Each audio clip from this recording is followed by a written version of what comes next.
Hey, what's Hi, up, everyone. everybody? Welcome to another weekly Wednesday live stream.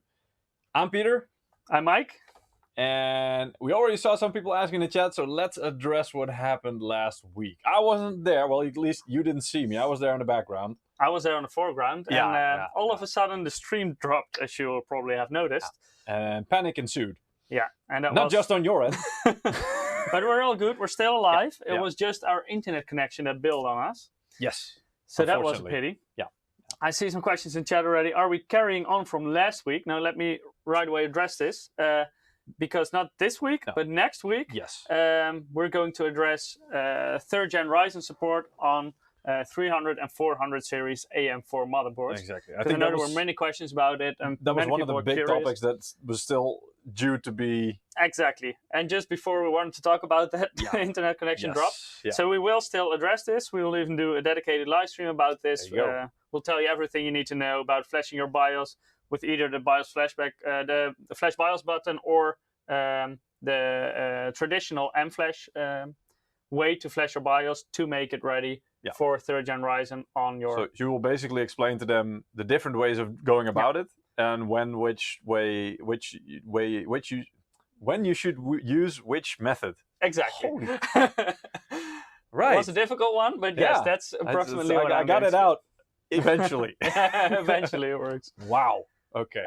So yes, Merrick, we will carry on, but we will do that next week, because for this week we already had some stuff planned. And also for the stream last week, at least under the YouTube comments, we pinned something, because we also wanted to highlight then as a send-off at the ending of the stream, we had, I think it was a bundle and stuff like that, So we kind of want to highlight that as well, because, just so you guys know it's there. So we just put it in the comments there and pinned it. So just if you still, if you want to know about that or you're interested, there's a nice bundle as well, so you don't want to miss out on it.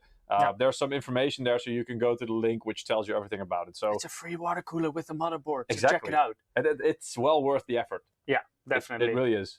And also a blog post about updating your motherboard. But of course, you can also watch the live stream next week, and we will tell you all about it. Yes, and there you can actually ask any hard question you have and see Mike struggling to come up with the answer. Exactly. Or Mike is really a genius, and he's already anticipated all your questions, and he'll just be like, I hope I can answer as many as possible. Some, of course, I can't, but I will try to answer as many as possible. Yeah. Or he'll be like, I'm glad you asked. But I have no idea. Because if you didn't, then I would have done all the pre-work, finding out all the different answers for nothing. So exactly. So today, because the reason we're not doing this today is because we already had a very cool topic. Yeah, because we have a fight on our hands, right? Yeah, I can already see people screaming in chat. Get the gloves on! Fight! Oh, definitely. We got to fight for you guys. We got to fight. It's on. You. Exactly. But not just a bit, like seriously on. Yeah. I mean, Mortal Kombat ain't got nothing on this. No, I think there should be like a video game around this as well. Maybe, yeah. That'd be cool. So basically, for the better part of the last year, I mean, being into especially the graphics cards at MSI, and people, personal friends of me know this. And so they'll usually ask me for advice, I'm looking to upgrade, so should I get the RTX card? Should I do this? And I always tell them, look, if you like the product and you're okay with the price, then yeah, go for it. That's basic advice. I mean, because you can always wait for the next thing, right? There's always going to be a next thing. But the one thing that I've heard so many people saying and advising for the last year is just wait until AMD Navi comes. Just wait. Just wait it out. It should be soon. It should be soon. And the wait is now over. Well, it's finally here, indeed. So now that this has happened, and now that both sides basically have their products pretty much on the market. Well, now we know at least how everything performs. Yeah, we have some concept of what to expect, and of course there's going to be custom cards for Navi coming out, and that's going to take a while. But it's a good moment as an end user to make up your mind. Exactly. Yeah. So. Like, okay, so now it's here. So what do I do? And I mean, this stream, let's be clear, we're not going to tell you what you should choose. What we are going to do is we're going to draw the lines in the sand and say, right, so this side has these benefits, and show you the differences, but also the very striking similarities, as you'll see later on. And based on this information, then you can make up your own mind in terms of, okay, so then what is the best decision for you? Because it really depends on what you want and what you're planning to use. So yeah, and we're also very much looking forward to seeing your reaction. We know this is a very always a very hot discussion. You know, there's people that are very much a fan of either team, of Team Green or Team Red, and it's perfectly fine to express your opinion in chat. Just keep it a bit civil. Yeah, exactly. Just keep it civil. You know, no bashing. But because, you know, in the end, I think when preparing the stream as well, I was really starting to feel a lot better about the whole situation in the graphics card market as well, because finally there's some real competition, right? And I think that's the thing that everybody has been waiting for, because in the end everybody benefits from it. Now there's really something to choose again, and that's what makes it really interesting for the end user. Yeah. So all right, I see in chat. Somebody's also already asking Spoof Pass. Is Peter the NVIDIA fanboy? Am I the AMD fanboy? Yeah, a little bit looks like with the background. Yeah, but no. I mean, to be fair, I kind of have to go with BitGamerX, who's saying I'm a fan of the best products regardless of who makes them. I kind of have the same approach, where I'm not like a hardcore fan of either. You know, I'm a hardcore fan of the best product and like technological leaps and best, you know, indeed exciting developments. That's one of the main reasons I got into this business personally. You know, I love seeing these things and finding out more about them, and you know, finding out when the sun comes up that you've been watching, reading wiki pages or watching videos about architecture and stuff, and you're like, where the hell did my night go? You know, some people have that with I don't know, like thermonuclear technology. I have that with hardware and specifically graphics cards. It's just because it goes so deep, you know, it's once you get into that, it's just, there's a hell of a lot of information to process. But anyway, it's just one of the things that I really like. So not specifically for the red camp or the green camp. Me as well. I've been hovering in between NVIDIA, AMD over different graphics cards generation. I look from generation to generation what suits my situation best. Even product to product, right? Even product to product. So based on that, I make my decision. Fibonacci is saying in chat, love you guys, gotta shoot, hopefully I can watch it later. Yes, you can. Yeah, definitely. You can look it back on YouTube. Yeah, because we see, you know, we see in the chat, we are streaming at the moment on YouTube, on Facebook, on Twitch. 3 different Twitter pages, or Periscope that is, Twitch indeed, and even Mixer.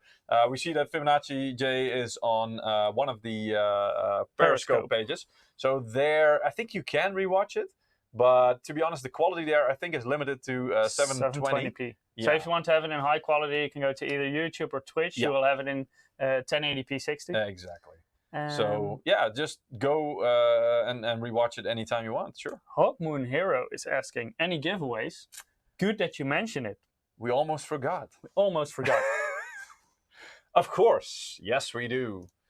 So we have a Steam code giveaway, of course. You can go to msi.com/2/insider. There you'll find a button that says giveaway and participate.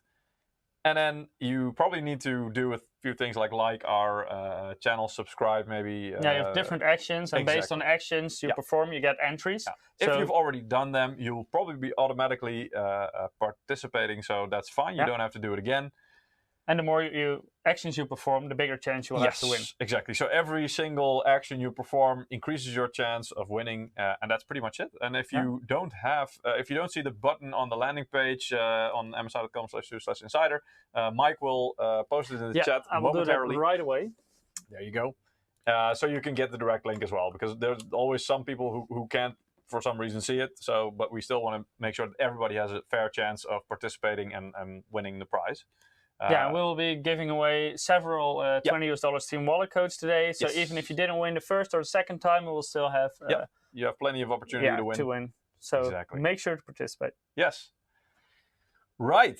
So then, again, guys, during this stream, feel free to let us know what the thing is for you. And here's the thing. There are so many reasons to go one way or the other.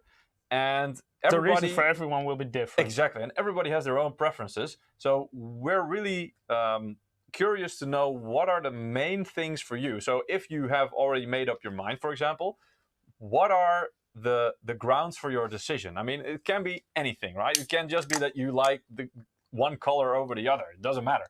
But we're just really curious to see, in your minds, what are the most important things to consider? Now people are thinking, I'm a huge fan of red or green.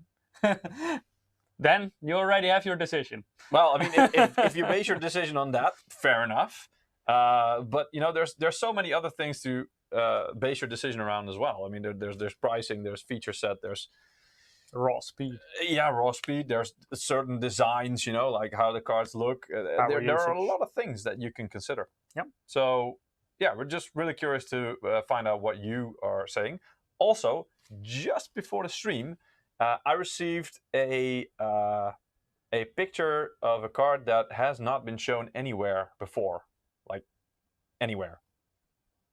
Sneak peek? So later this stream, I will be showing you a card that you have never seen before.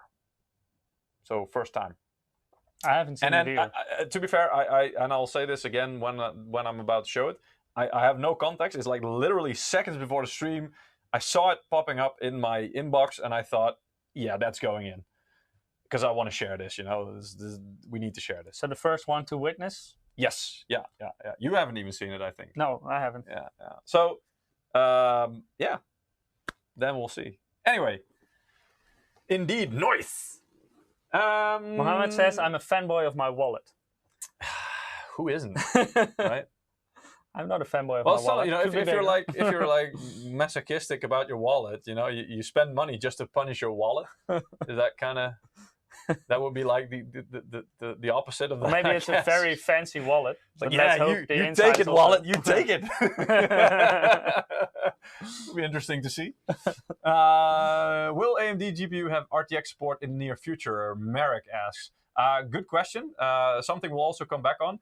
Just to answer your question shortly, RTX support might be the wrong way to put it, but ray tracing. Yeah, but AMD has stated that it does intend to support some form of ray tracing. They didn't really state if they're going to do it through software, through dedicated hardware, like NVIDIA does. So, but they have stated that they do intend to support it at some point in the future. Yeah, they didn't say when, and they didn't say how, but the general consensus would be yes. At some point. People are already talking about price. Yeah, we'll also talk a little bit about that. Yeah. I mean, because the prices are pretty much, or the MSRPs, let's say, are already. Baltic Sea is saying, unfortunately, money isn't a fan of my wallet. Gotta change that, my man. Gotta change that. Always go for the best performance. Also, a Kraken G12 water block. Yeah, that's fair enough. Yeah, I mean, good thermals. Usually, with our custom cars, at least, we always try to have really good thermal performance. No matter which card you buy. Exactly. And there are varying degrees of it, of course. One is way better than the other. We've got some water-cooled cards even as well. Because the simple truth is as well, is the better you make the thermal performance, it's going to raise cost. So that means that the card in the end will cost more as well. So we will always try to have a balance where you have a choice, where you get, good solid thermal performance at a price that's, relatively doable, like close to MSRP price. And we will have, cards with like ridiculous cooling. If you really want the best of the best cooling. Exactly. And also like added features, like a lot of RGB and premium stuff. Those will cost more, but you get more in return. So it's like, a better and best kind of scenario. Will performance on Navi improve as the console games are designed for that architecture? Spoofpass is asking. Well, we'll have to wait and see, won't we? I think, we're all leaning towards yes, maybe. But it depends. I mean, this is down to a lot of things. Support with the individual game manufacturers and developers. But also... I read console games and I was out. I'm interested in PC games. Yeah, true. So, are you talking console ports? But yeah. Does MSI make an NVIDIA GeForce Super that uses the blower style of exhaust? Yeah, but I'm struggling to remember on which models. Yeah, I think it's not on all models. Because the number, or well, the recommended use scenarios are. I mean, it's kind of like a bit of niche, I would say, because it's just looking purely at the there are a couple of performance. Situations where it's the best choice. Exactly, but in most situations, but you know, generally speaking, a blower cooler's capacity to cool the card is less efficient, and it can cool the card less well than a cooler with 2 or even 3 huge ass fans. So yeah. Plus, it tends to be a bit more noisy as well because the fan has to work harder and stuff like that. But indeed, there are some scenarios where it is actually better. Which one of which is if your case has very limited space, for example, and you don't want the air to be blown inside the case, the hot air that's being dissipated from the graphics card. So you want to have it ejected straight out of the case from the card. That's what a blower cooler does. And that's also why they call it exhaust fan. Yeah, because it exhausts the air straight out. It's like a mini wind tunnel in that regard, basically. And secondly, we know that a lot of system integrators, is what we call them, is basically you know, those stores that will pre-build a PC for you. That's pretty much what it is. So they will integrate the system for you based on the specific components. A lot of them tend to prefer this type of cooling as well, because then it doesn't mess with other components, you know, in terms of the heat dispersion. In the end, it's usually not a big worry, but for them, it's a reason why they sometimes prefer it. Yeah, that's pretty much it. Good question from Hussein. Why are most cards in black color and not white? There are only 1 or 2 full white cards in the market.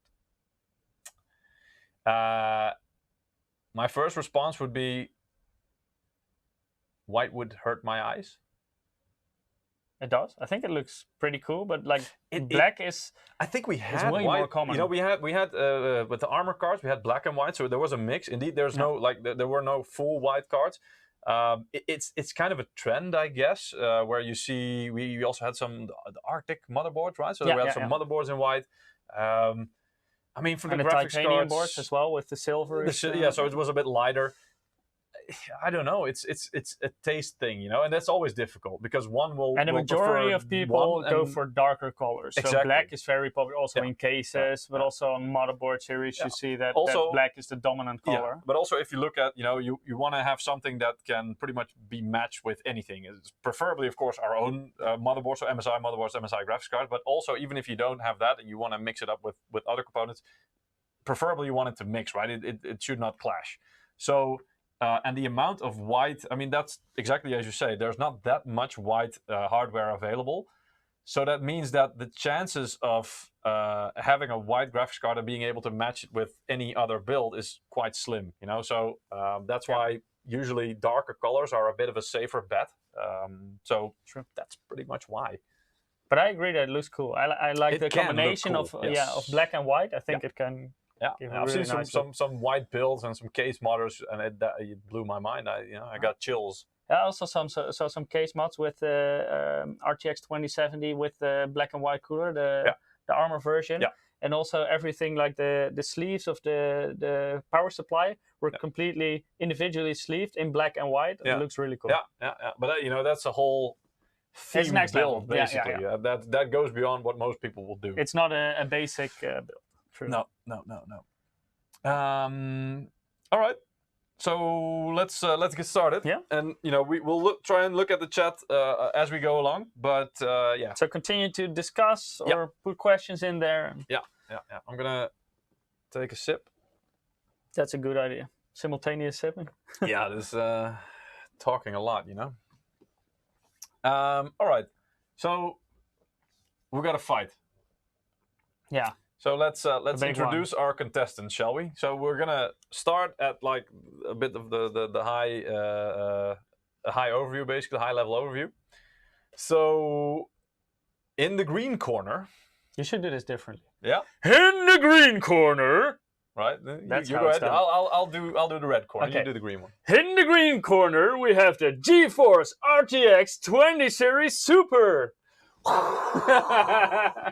Your turn for the red corner.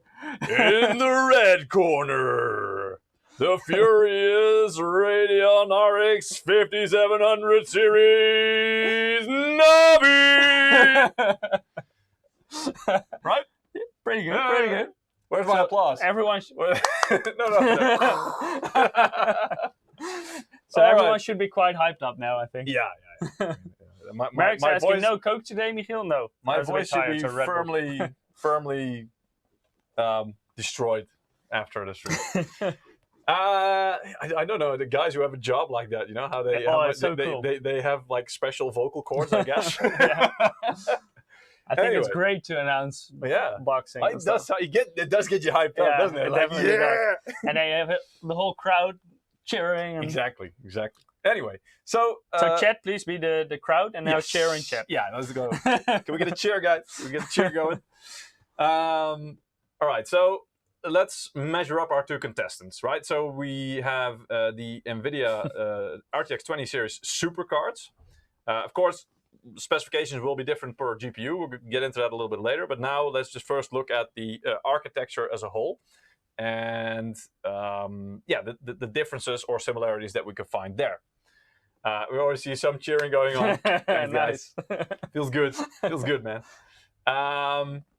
So the architecture for the supercards is, of course, Turing, which is the same architecture used on the original RTX 20 series, backed up by NVIDIA's NGX. What is that? Like architectural language, whatever? It's like the underlying architecture that they built upon in different generations. And for the Radeon RX 5700 series, of course, it's Navi. And I think, Navi, the name has been going around for so long that I think a lot of people have... It became like a thing, like a big hype around the word like Navi almost as like well. a meme as well. But there's so much expectation, because it was being built up for so long that, I was really hoping that, I just hope it doesn't disappoint. I hope it lives up to the expectation and the hype. Yeah. But that's backed up by what Radeon or AMD has announced is RDNA. So that's different than the GCN, which they had for the previous couple of generations, indeed. I think from 2012 up until now, they had GCN, graphics core next. Yeah. And now RDNA, I think it says it's for Radeon DNA. Yes. Yeah. So it's actually quite a big step. Yes, because it is completely different. It's not like they changed some things or they just changed the marketing name or something. No, it is actually different. So in graphics core next year obviously had different generations. So I think up until Gen 5 for Vega. I think Vega also used GCN. Yeah, I think that was the 5th generation of GCN. So that they build upon that further and further. But now is the moment that they really have completely new architecture called Radeon DNA. Yes. And Navi is the first generation of that. Yeah. So we can expect, this is just the start, let's put it that way, for RDNA. So we can also expect that as time goes on and future products come along, they will probably, keep developing that and we'll see some changes. I can already see some arguments in chat why you should pick which one. Yeah. Mohammed is saying... most power for AMD is FreeSync. It's more monitors available and cheaper. Yeah, that's definitely true. Yeah. So you will see as we go along, for either both side, sides you'll have their advantages, their benefits, very specific things, and it just depends on you which one you value the most, and so which one you think is like one of the big things that will make you choose one side or the other. So again, we will be very interested to hear which ones are for you the most important and which ones will influence your choice, basically. Fabrication process, also one of the big things and one of the big differences here, because the Super Series are built on basically a refined 14 nanometer, which is then a 12 nanometer process from TSMC. 12 nanometers 12 nanometers I don't think goes back that far, but 14 nanometers has been in use for quite a few years already, quite a few generations. So that means that this fabrication process is very, very refined and very mature by now, which also makes it easier, in terms of yield rate. So it has certain benefits. However, compared to Navi's 7 nanometer process, it also has some disadvantages. So 7 nanometer is, of course, a lot smaller, which also it's very new. Like it's introduced with 3rd gen Ryzen on the CPU side, and Navi on the GPU side. Yes. So it was launched on the 7th of the 7th. which wasn't chosen by chance. No, that's definitely on purpose. Yeah, so that was all down to the 7 nanometers, which they of course want to highlight. Yeah. And for good reason, because this really is one of the key things I think that allowed AMD to get back in the fight now, is in terms of especially the graphics card. I think even the CPU as well, right? Ryzen. It's one of the things that really gives them an edge, or at least puts them back in the fight. Yeah, true. So yeah, big step. But again, it's the first generation, so that means that they don't have quite as much experience yet with 7 nanometers. It's not as mature yet as the older processors. Yeah. So normally this is how processors work. The more generations, the more products they will produce on it, the more mature the process gets, the better the yield rate. So it all becomes way more efficient. It will be the same for 7 nanometer over the years. Yes. This process will also mature further and further. Yeah. So you will see improvements in future 7 nanometer compared to this first generation 7 nanometer products. Yeah. So quite a bit of difference there. Also, 7 nanometers, one of the things that a lot of people associate it with, and it's definitely true, at least partly, is it should be or is also more efficient because it's smaller, so it uses less power. And that, of course, also comes down to different things, like how efficient it is. Yes. Also has to do with the type of architecture, not only the process. Yeah. But you can see, especially if you compare it, for example, to the previous generation from AMD, the Vega, you see a big step in efficiency. Yeah. One of the things they actually are the same on is which type of memory they use. So both use GDDR6 memory, which is an excellent choice. And that actually used to be different. Yes, so now because you can AMD used to be the one always using, or always, but on Vega they were using high bandwidth memory. For Fury onwards, they were using HBM or high bandwidth memory indeed, and which has definitely some benefits. But unfortunately, it also cost a hell of a lot more. So it raised the cost quite considerably. And also production capacity is the thing there. Yeah.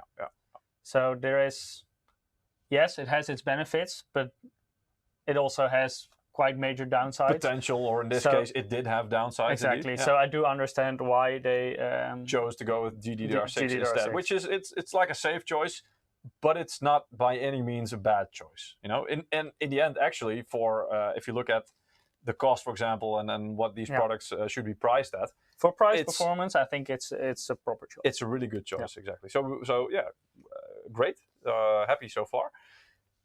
The interface, here's also a bit of a difference, which the RTX 20 supercards use PCIe 3.0, which has been around also like, we looked it up, right? 2011, yeah. Something like that. So also quite a long time. Z68 with Ivy Bridge was the first one to use it. Yeah. So however, that's been a while. yeah. So, but the Navi cards are using PCIe 4.0. And you might be wondering, okay, that's interesting. So it's a next-gen thing. But what does it mean? Exactly, what does it mean, and will I notice the benefit? We'll get onto that in a bit. If you followed the stream last week, you might already know. No spoilers, guys. I have some pre-information. Exactly, it's nice, but we'll get back to that in a minute. Of course, AMD did this because they want to sync up with their X570 motherboard chipset, which supports, which is the first one to support PCIe 4.0, which is great in terms of, it just offers a lot more bandwidth. And so you already showed last week that in terms of storage performance, for example, it can make a hell of a difference. Yeah, definitely. So yeah, it's impressive stuff. And also it's no coincidence that they also introduce it on the graphics card now, because both third gen Ryzen and Navi were released on the 7th of the 7th. Exactly. So it makes sense, to include the same technology. Exactly. You want to include as much of the same technology as possible to create synergy and to make it like a natural match, right? That's the thing. All right. So both have their own anti-tearing solution or technology. NVIDIA has their proprietary G-Sync technology. It has at the moment already 3 levels, right? So there is the original G-Sync is basically there's a few ways you can go about this. NVIDIA chose the way that they said, right, what we want to be able to do to reduce tearing is to make sure that the monitor can communicate directly to the graphics card so that they can sync up when the graphics card sends a frame, basically, that the monitor can actually display it. That's kind of what it is. And to do that, what they said is, okay, then we need like a dedicated chip embedded into the monitor that can communicate with the graphics card. And that will also help to control the refresh rate on the monitor based on the graphics card frame rate, output. Yeah. So this is a proprietary technology, which means that NVIDIA owns it. And also that means that basically the chips that need to be included or embedded into the monitor, that's like a little bit of added cost. So that's also why you have very similar monitors sometimes. It's really a separate piece of hardware that you need to put inside the monitor. It's a physical chip, indeed. So, and you will notice that there will be monitors that are fairly similar. The only difference seems to be that one has G-Sync, the other has not. But you will also then notice that probably the one with G-Sync is a little bit more expensive because the added cost of the chip there. Simple, right? So AMD's approach to this is what's called FreeSync. And FreeSync basically uses a, well, I don't know if they developed the standard or if it was already there. It's an official VESA standard at least. It's called VESA Adaptive Sync. And that's what AMD is using for FreeSync. Exactly. So it's an open standard. Everyone can use it. Can also use this. And actually, NVIDIA also does use it nowadays. Yes. Because apart from regular G-Sync, they also have G-Sync compatible monitors. Yeah. And those are also based on the VESA standard. Yeah. So on the open standard. Yeah. But they don't support all the monitors. I mean, I think you can actually enable it on almost all monitors that support the adaptive sync. However, they will only give their verification based or certification that it is G-Sync compatible based on that they will be able to test, like, does it actually work? Because some of these monitors can, like, they don't have the right range, for example, of what is it? The frame rate that they can that they can support. So in some monitors, when you enable it, it can actually cause significant like flickering or other issues. So the monitors that are actually G-Sync compatible have been tested and verified by NVIDIA that they will work without issue. And so, but that doesn't mean that you cannot use it on other monitors. Yeah. Sometimes it works fine, sometimes it doesn't. So that's really something you can try out yourself. If you have an NVIDIA card and you have a FreeSync monitor, just try it out, see if it works. Yeah. And but this is a great thing because that means that you don't. You on NVIDIA cards, it used to be that if you wanted G-Sync, the only option was that you needed a monitor with the G-Sync chip. Now you at least have a bit more choice where there's a lot of monitors that support FreeSync or the VESA standard adaptive sync. And for those, you also have a pretty good chance that you're going to be able to use that with an NVIDIA card. But then there's also the next level because there's also G-Sync Ultimate. And G-Sync Ultimate is basically G-Sync plus HDR support, right? It has some more changes in there, more subtle changes. Yes. This is like the major difference. Exactly, is HDR. Because HDR is also on the rise. It's one of the new things, high dynamic range. It's basically a much more vivid and detailed color reproduction of the screen. So this should also definitely look a lot nicer in games. You will notice it. So it's really nice that they're able to include that into the G-Sync as well. But the thing is that HDR is basically another layer of data that needs to be communicated over the same connection as the regular display information. So that's why they need to calculate for that extra data being sent along with it. So that's why they had to create the G-Sync Ultimate standard for that. And on the other hand, on the AMD side, you also have FreeSync 2 nowadays. Yes. And that also supports, for example, HDR. Yeah. So on both sides, you can find these kind of developments. Exactly. They're working on their own respective solutions and going about it their own different ways. But both are doing it quite well. And you have a lot of choice there. Then under special features, we try to gather the things that were more unique for each series. So starting because on the there left is something side, to choose. They really have some different features. Here's where I think even maybe the biggest differences between those two in terms of practical things you might encounter. Yeah, so we had the theory, and now you should pay attention because now we can see the actual differences in between the cards. Because, of course, the GeForce RTX 20 series supercards have dedicated ray tracing cores. This is something that the AMD Navi cards do not have. So, and that's a hardware thing. Yes. So they're really inside the GPU. You have dedicated physical cores on the chip that do the ray tracing calculations. Exactly. And also the tensor cores or AI cores, sometimes they're called, which for example, enable you to do the DLSS, which is like more efficient ray tracing. But also, for example, denoising is what they do. So if you followed the stream 2 weeks ago where we talked about ray tracing, and I showed you the noisy image, because they don't shoot rays for every pixel that's being displayed. So basically, the tensor cores will fill in the gaps where the rest of the information needs to be gathered and then filled in through AI, basically.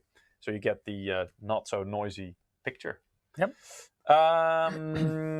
Then also NVIDIA, the supercards have a new version, which was, I mean, the normal RTX 20 cards have this as well, but with Turing, so NVIDIA, not only the super, but all exactly, the RTX cards. And basically that goes for ray tracing cores, tensor cores as well. So this goes for not just super, but for all the RTX 20 series cards. They also have the advanced NVIDIA encoders and decoders. So that's why if you see the NVENC, that's encoding. And NVIDIA encoder, exactly, that's what it stands for. NVDEC, NVIDIA decoding. So it's and that's basically the process of, for example, if you want to stream, your video needs to be encoded where you're going to send it. Then it's being sent, and when your PC then receives it, it's decoding them again, and that leads to your movie or whatever your display. And if you do that more efficient in the same bandwidth, you can offer better image quality. So, for example, if you stream on Twitch, and if your upload speed is limited, but you still want a good picture, then you need a more efficient encoder to do that. So that's really where it makes a difference, because in the past you saw that, especially if you were very limited on upload bandwidth, you always used your CPU for that, because it was able to, with X264, it could offer a better image quality at the same upload speed. But now you see that NVIDIA is making steps with the enhanced NVIDIA encoder to also offer really good quality with limited bandwidth. That's where it makes a difference. Indeed. So, and that's why, with Turing, I mean, they already had a pretty good NVIDIA encoder and decoder embedded with Pascal and even with Maxwell. So the 10 series. Exactly. But with the 20 series with Turing, they improved it yet again. So, it's always nice to know that you have extra capacity for example, streaming or decoding and encoding of. And I think they also made some improvements still on the 10 series. So if you have a 10 series card, you will also see some improvements there in the NVIDIA encoder. But it's still slightly different from what you see in the RTX 20 card. On the Turing cards. And then looking at the red team, so the Navi card. Of course, AMD has announced that they have the FidelityFX. To be fair, I haven't seen it in real life yet, but it looks quite interesting. So basically, this is a visual enhancement technique where they will basically make the image more crisp, more sharp. It's selective sharpening and enhancements based on where it's needed or it's beneficial. So I'm really curious to see how that works and see it in real life. They also announced the Radeon anti-lag, which basically cuts down on the delay, the delay between, I think, frame time thing like that. So basically just the time it takes for a frame to be displayed, which is always a good thing. I believe NVIDIA replied to that quite soon and said, we've been doing that for a couple of years, but who knows? But anyway, it's good to see that they're challenging each other in this area as well, because it means that ultimately... And that both are working on technologies to reduce lag. Exactly. So that means that ultimately, no matter which way you go, you're always going to get less lag.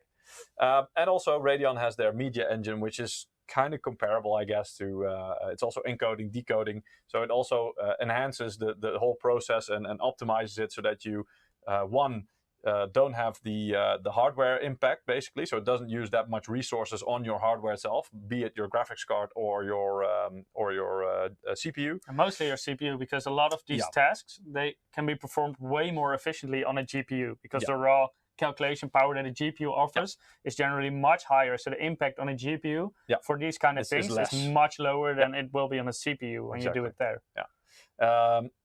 And of course, also again, what Mike just said earlier, the bandwidth. So with every step, they also improve their compression techniques, which means that it takes less bandwidth to send the same or even more information, which is also quite nice. Yeah. Maybe it's time to draw our first winner. If you say so.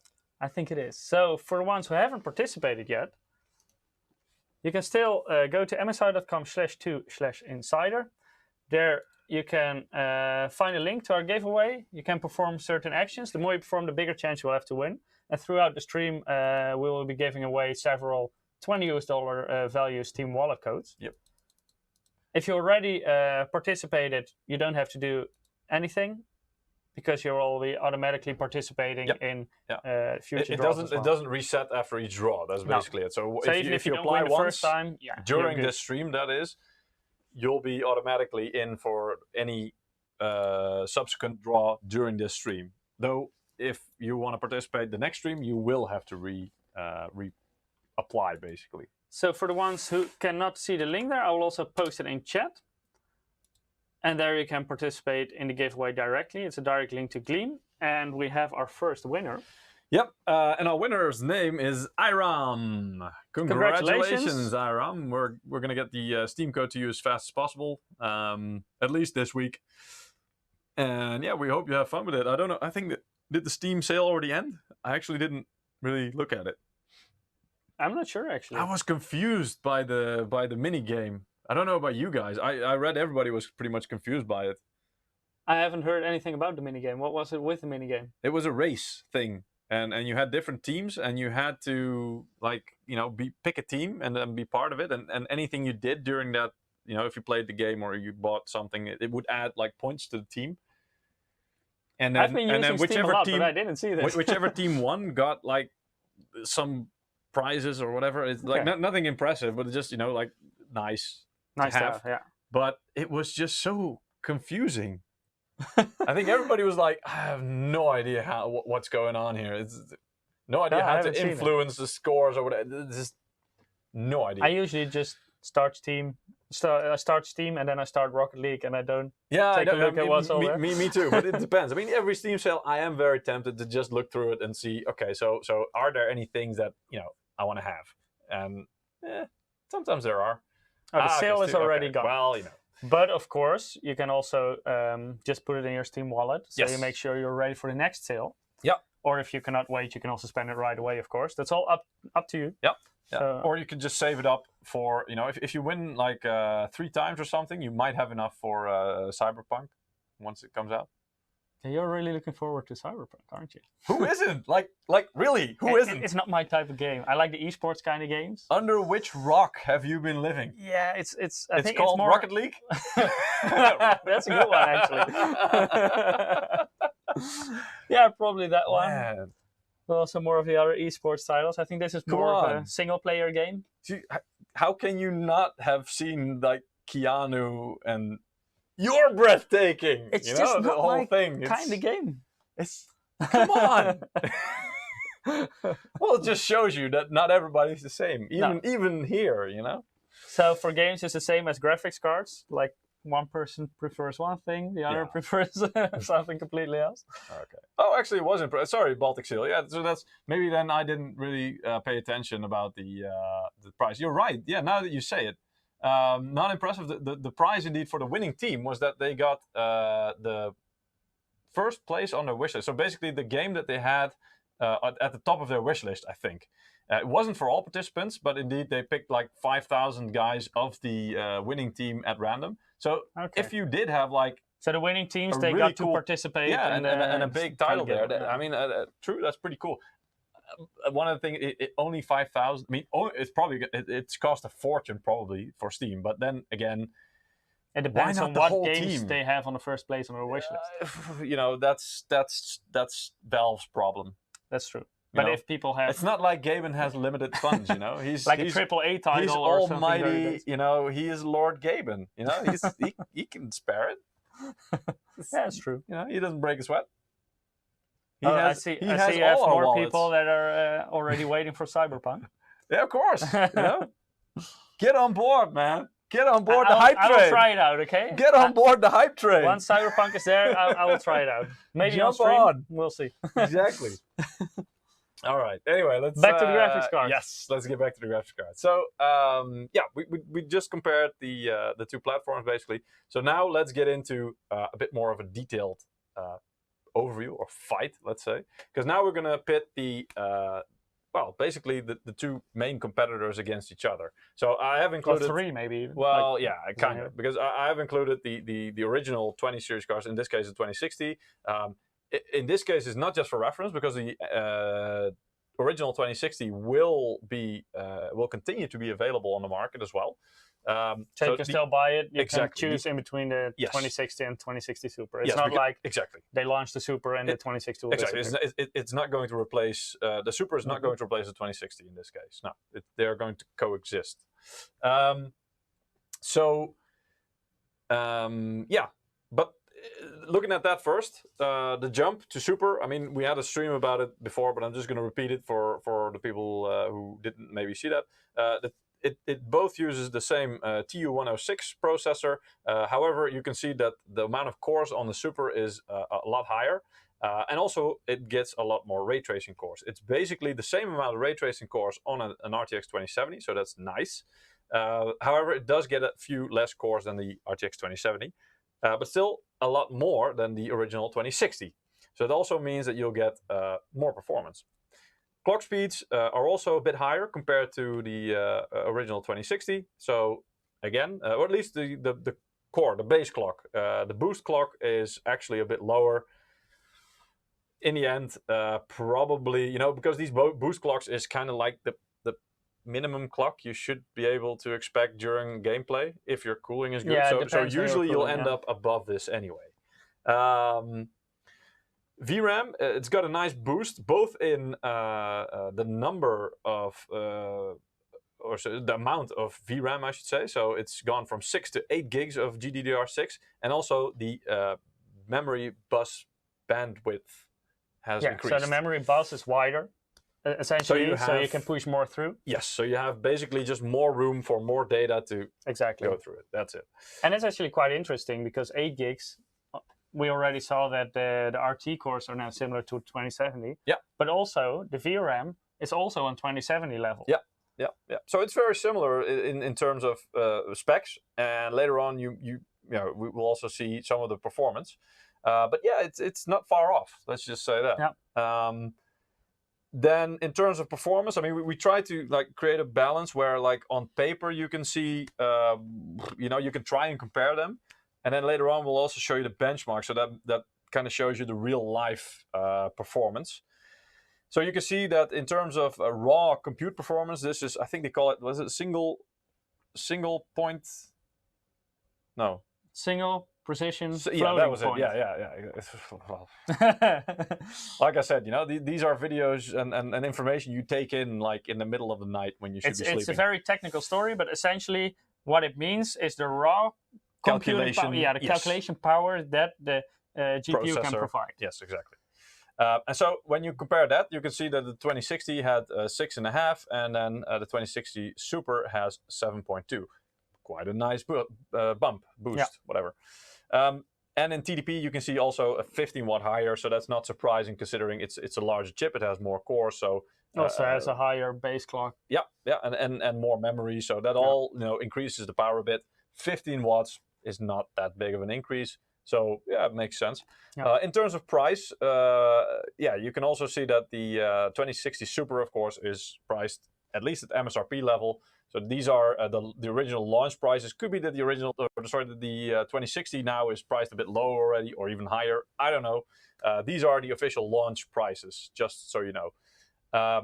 So yeah, the 2060 Super is about $50 more, which, considering the difference in the specs you get and the more hardware you get for it, sounds like a pretty reasonable price increase, right? Yeah, I think so. Yeah, people are already saying because it is a 2070, not quite, but close, yeah. It has a lot of similarities with the 2070. That's definitely true. It has a few less cores again, but that's we discussed that in a stream. I think like 2 or 3 streams. No, I think 2 streams ago, where I really compared all these models to each other, compared to their predecessors. So, and honestly, I think the name Super comes from this card supersedes the original 20 series card, because that makes sense, right? It supersedes it. It's like the new, better version. Or even maybe in some cases replaces it. Indeed. Or maybe someone at NVIDIA is just a big fan of Superman. Then they should have just done the Super logo. I mean, come on, if you go for it, go for it. True that. Don't half-ass it. Which they didn't with these cards. I mean, these cards are, quite good. I think a good proposition. Then the Navi card, the RX 5700, based on the Navi 10 GPU. It has a few more cores, as you can see, than NVIDIA. I have to, than the Super, I should say. I have to kind of give a nuance here, because NVIDIA calls their cores CUDA cores. This is a name that's probably quite well known. AMD calls them streaming processors. I want to be able to say it's kind of the same thing, but it's also not. They are both processors that do, the calculations. However, in theory, they're like a similar thing. Yeah. But they don't do the same thing. They don't do the same tasks, and they don't do it in the same way. So it really depends on the architecture. So that's why we included the NGX for NVIDIA and RDNA for NVIDIA, because it also, for AMD, it also depends on the instruction set, the drivers, how it's programmed. And also the memory, everything, which one is faster. Yeah. So, for example, because the Radeon card has more stream cores than the 2060 Super has CUDA cores, doesn't mean it will be faster in any situation. No. Because that really depends strongly on the architecture and a lot of different things like. And even per game. Yeah. Because one game might be optimized a bit more for one form than the other, and that you will see later on the benchmarks as well. We will definitely see that. Because there are quite big differences. Anyway, a striking difference as well is of course the RTX cards have ray tracing cores, whereas the Navi card does not. So that is, I think, the single biggest difference that we keep coming back to. So it really depends: is ray tracing a thing for you or not? And will it be a thing? Because you buy a card like this, and probably you will expect or hope to get at least 2 or maybe more years of gaming out of it. So in 2 years, a lot can and will happen. And a lot of games will be introduced where ray tracing is at least an option. It might not be, that you can't play it without ray tracing, but at least it's an option. So the question is, do you want that hardware ray tracing support or not? Core clock speeds is quite interesting, actually, because, they are relatively close. Yeah, and usually they can be very different and still perform equal, because this is also largely due to the architecture. Indeed. Also it's not always that the higher clock speed is better performance. No. That's not really how it works. I mean, it's an indication, but it all comes down to, it's a big, very technical story, but it basically, if we want to simplify it, it comes down to a clock means it's a clock cycle. So that means that, like, a cycle, for example, just imagine a cycle is like an hour, and it just depends how much workload can you fit into that cycle or that hour, and that depends indeed on the programs what was I going to say, the games drivers. Well, the drivers, but also the architecture. Sorry, that's the thing. True. So it depends on how the architecture is written, like how should we use each cycle, and both NVIDIA and AMD have their own approach to this and their own ways of doing this. And even within one manufacturer, like NVIDIA, for example, sometimes you see that mid-range cards have higher clock speeds in certain situations than the high-end cards, but that doesn't mean that they're faster. No. That's due to their architecture and also the CUDA cores that are in the chip. So because I don't know about you guys, but I used to, before I really got into this kind of details, I usually just used to, compare these things, and whatever had the highest clock speeds, I thought, well, that must be the fastest one, right? Then let's buy that one. Just don't look at little benchmarks. Did I know. Yeah. But you learn, because it's very easy to look at this and just think, well, higher is faster or better, right? Yeah, but this is all theory, and what you want is a good performance in real life. Because indeed. So that's what matters. That's what you want. But anyway, I've actually taken, I've left one clock speed out of the Navi card, because that's, I think they call that their boost clock, but that's like the really max clock speed. The ones that I've noted here are kind of comparable, because the core clock is like the base clock. It's like the lowest clock pretty much that it should function at. And then the boost clock is what AMD calls their game clock. And that's kind of like the minimum clock speed, or the clock speed you should expect to hit in a typical gaming scenario, or, you know, at least under load. Let's put it that way. So that's why I thought, you know, this is kind of comparable. The VRAM of the Navi card is also then now the exact same of the 2060 Supercard. So both have 8 gigs of GDDR6 with a memory bus of both 256-bit. But the raw performance, as you can see, of the Navi card is higher. You know, 2.7 for the Supercard versus almost 8, 7.95 teraflops. 2.7, 7.2. Oh, sorry, yeah. Big difference. Those numbers, man. Yeah. But then again, math. Math with MSI. But then again, more. It's quick. I didn't say it was correct. But again, anyway. It doesn't mean right away that it's faster, because it has a higher theoretical calculation power. Exactly. This is the raw, you know, the potential that it has. But it depends on a driver lot of optimization, game optimization, etc. Yeah, the rest of your system, everything can influence this basically. So this is just, it's more like a synthetic benchmark thing, where you take the ideal position or the ideal situation and, you know, find out what is the max power under ideal circumstances, or the max computation that this thing can handle. And that's it, you know, where nothing else can interfere with it. This is what miners look at. Yeah, pretty much. If you do Bitcoin mining, then this. But luckily we don't care about miners. No. So, shut up. I think I can safely say I speak for all of you when I say, don't mention them again. Okay. Just don't. I will stick to gaming. Don't go there. All right. Anyway, we're not discussing mining performance today. No, exactly. But indeed, you know, it's like just an indication which both sides love to also use, but it's not quite representative of what you can expect in games, for example. Because if you would look at this, then you would expect that AMD card should handily beat 2060 Super, right? Keep that in mind. TDP, which is thermal design power, basically just an indication of how much wattage is it expected to use up in its, well, I don't want to say peak, but like under load, typically.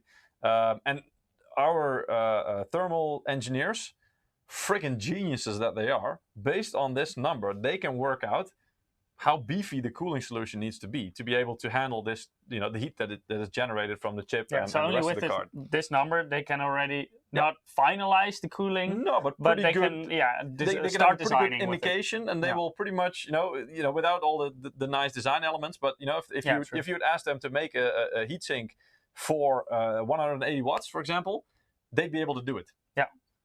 And that alone just blows my mind. Like, what the hell? Anyway, these guys studied for it, you know. Yeah, based on that, they know how many heat pipes do we need, how many fins do we need to put on there, stuff like that. What kind of fans do we need? Yeah. All right. And then multi-GPU support. Unfortunately, none of the 2060, 2060 Super or RX, well, any Navi card, as far as I know, they don't support multi-GPU. So on NVIDIA, of course, this was always SLI. And on AMD, it was Crossfire. So with the Navi GPU, AMD has said that it no longer supports Crossfire, which was, I think, kind of a shock to a lot of people, because prior to that, they supported quite a lot of their GPUs. Also because, you know, NVIDIA, they require a physical connector on the card, so that, you know, there's maybe a bit of cost involved there as well. I don't know. But for AMD, they always did it through the motherboard. So in the past, they also had a physical connector, but at a certain point, they switched to... The past couple of years, they were already doing it through the board. And so it didn't really require, even if your card didn't have like a physical bridge or something, you could still do, you know, so it kind of didn't limit the card in a hardware way that it could do it or not. So basically, they could do it on any card. on paper. But it does require a lot of work, I guess, to make it work and make it give it support. And also, it doesn't really make sense to continue with dual graphic card support, because not many games nowadays they optimize for multiple graphics cards. And plus that, but also in the past, if people ask me, should I go for like a weaker card or like a mid-range card and then later on buy another one and make them work in tandem, or should I just buy one big powerful card from the start?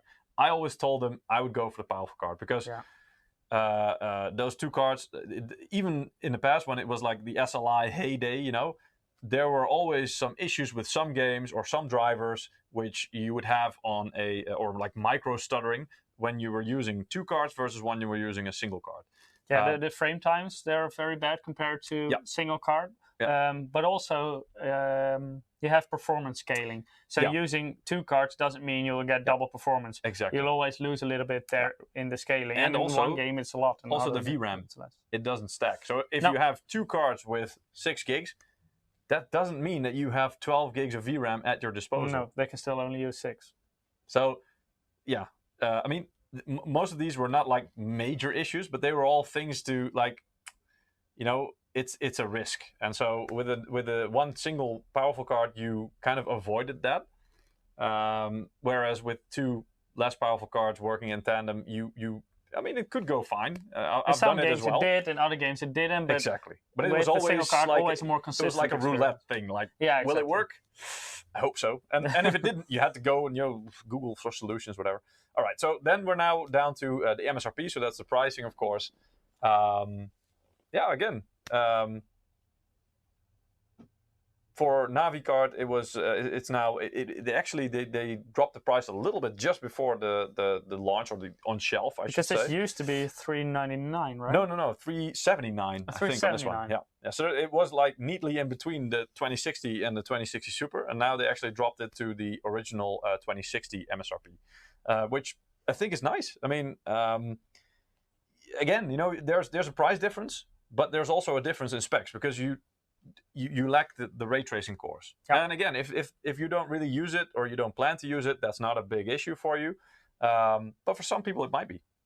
So it really depends on what you think. So, okay, we have the differences on paper here, the specs. Again, looking at the performance numbers, you would expect that the Navi card should outperform the 2060 Super. Now let's look at paper, yes. Exactly. Now let's look at some real life benchmark results. This is a benchmark comparison done by the Dutch media Hardware Info. They do this a lot with pretty much every review. They will take a number of games with always the same settings and I think always on the same system to create as much, the similar circumstances to eliminate any other factors that could interfere with the score.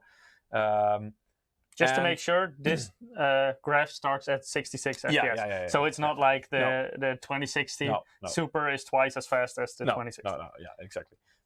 However, it does showcase, and this is like an average FPS based on all these game titles. So some might have like 400 FPS and others might have 30 FPS. It's the average, right? So just keep that in mind. And it's 1440p because the domain for these cards should be 1440p. It's a 2060 Super is, what you are looking at least if you want to do 1440p, pretty much. I'd say it's the bottom line for 1440p. You can go below. A 6060 Ti, you can do it, but you already probably have to make some concessions. You can, because this is on Ultra, by the way. Sorry, I forgot to mention that. This is on everything on Ultra, the highest settings. So, this is just with the mindset of I want the full experience, right? Mm-hmm. No compromise. And based on that, we can see that on, at least in the tests of Hardware Info, the RX 5700 is 12% faster than the original 2060. Bear in mind, these are reference versions, right? So also the 2060 they used for this test was the original 2060 Founders Edition. This was not an aftermarket version. So, keep that in mind, because there are some differences. However, the 2060 Super is 2% faster than the RX 5700. People are talking about the graph. Yeah, that's why I said it, just to make sure that put it in the right. I just put the data in, and I don't know. I guess this was automatically done by PowerPoint. I couldn't really find how to reset it. So, you know, I thought this could demonstrate nicely, you know, highlight the differences. But indeed, it's fair to say that it's, you know, it's zooming in on the differences instead of. So that's also why we're pointing it out. Yeah. Yeah, that's also why I put the percentages there, so you don't think, all right, so that's like 200% fast. No. The RX 5700 is 12% faster in this test than the RTX 2060. So the Super compared to the regular RTX 2060 is around 10 frames per second, a little bit over 10 frames per second. Yeah, on average. Over all the games. Yeah. On 4040p Ultra. Barring the, so 2% difference between the 2060 Super and RX 5700, that's bloody close. That's a very small difference. You know? Doesn't make the choice easier. No, it's you know, it basically doesn't matter that much which one you choose. Based on this. Yeah, based on this, you won't notice a difference. Yeah. However, now we come to the situations where you will notice a difference. Because this is an average, you know? So this is basically testing like 10, 12, whatever games, and then taking the average. But what this doesn't tell you is that it really differs per game, and that's what we mentioned before as well. Here you have a graph from TechSpot, or their YouTube channel is called Hardware Unboxed. You might know them better by that name. Australian media. They do these kinds of tests as well. And I always find these very interesting because it really tells you and it shows you some nuance, because it really depends on the game. Which card performs better, and this is a percentage difference, right? So, I mean, the most stunning one is Forza, the top one, Forza Horizon 4, which is 31% faster on the Navi card versus the 2060 Super. That's ridiculous. That's a huge difference, you know? And this is where you can really see the difference what game optimization does. Yeah. Sometimes you see that NVIDIA works closely together with one game developer, AMD works closely together with the other game developer. So they're really optimized for a certain manufacturer. Yeah. And that's when you sometimes see huge difference. And also some games benefit from higher clock speeds, other from more memory, etc., etc. So many factors that come into play when comparing these to each other. So you can see, really it depends on the game. And, you know, based on this, you could say, well, then basically you should just look at which game do you play and then make your decision based on that. And if you are the type of gamer that, you know, is really stuck to one game or really just wants to play one game. If you play like Forza Horizon 4 90% of the time. Exactly, and you don't really play anything else. Should be an easy choice. Then your choice is probably easy. On the other hand, if you're playing Assassin's Creed Odyssey, 90% of the time, you swing the other way. Exactly. So, but if you're, I think most gamers, you know, they play a little bit of everything. They tend to play a little bit of everything because they want to try everything, and you know, they're not really stuck to one game. Then again, what do you choose, right? So it's difficult. It's kind of a good news, bad news situation, because it's good news as in there's not really a good or a bad choice in this. Both are very good cards. Both are very good cards, and both are quite good in terms of performance. And it's bad news because it might mean that in some games, whatever you choose, you might not get quite the performance that you would get on the other, while in other games you will get higher. So it's a trade-off. And as you can also see here, like they split pretty much in the middle with which one is faster. So it's pretty easily split. So and also, you know, that's why I also want to draw your attention, because if we go back one slide, you could see that in these tests, it was stated that the 2060 Super was 2% faster on average than the RX 5700. 2%. In TechSpot's testing, it was only 1%. Now, this can be down to, you know, a margin of error, but this already shows you that it really depends on which games do you test, which platform, even per card. Each GPU will perform just a little bit differently, you know, because they're not all like identical. They are created identical, but physically there are very small differences, which in the end can make, again, also very small differences and that can just be like 1, 2, 3% difference. Phil Mitchell is saying in chat, how much does the CPU come into it? That can indeed also be a factor where you see certain differences in between different media testing these cards. Some might use processor A, others use processor B on their test platform. However, to be fair, most media will basically make the most high-end platform that they can, because that means that storage, memory, or the CPU that they're not the bottleneck. Are not the bottleneck, but the graphics card. And also that's why they usually will tend to test on they test on a lot of resolutions, but the best comparisons will be higher resolutions that really put the card to the test, and put everything on ultra pretty much, because then you are almost guaranteed that the graphics card is the bottleneck. And so you really are seeing what is the limit of the card versus, you're not hitting the limit of the CPU or the memory or the storage. Phil's saying you pair the cards with the different, you will get the same result. No, they can be slightly different indeed. Yeah. So there can be variances on that, but for this test, they use the same test. I don't know the exact specifications of the test platform, but for these comparisons, they use the same test platform. But there they always try to do that for consistency, because but that is indeed why you can see differences in between media, because one uses another test platform than the other. Not just that, but to be honest, if a media runs the exact same test on the same hardware multiple times, they will even see slight variations. There's always a margin of error also. Yeah. So it's, that's also why kind of we're saying, don't think, if you see a result like this, don't think, okay, that's it, that's the truth, that's it, and I don't need to, because it's an indication. There is no one true number.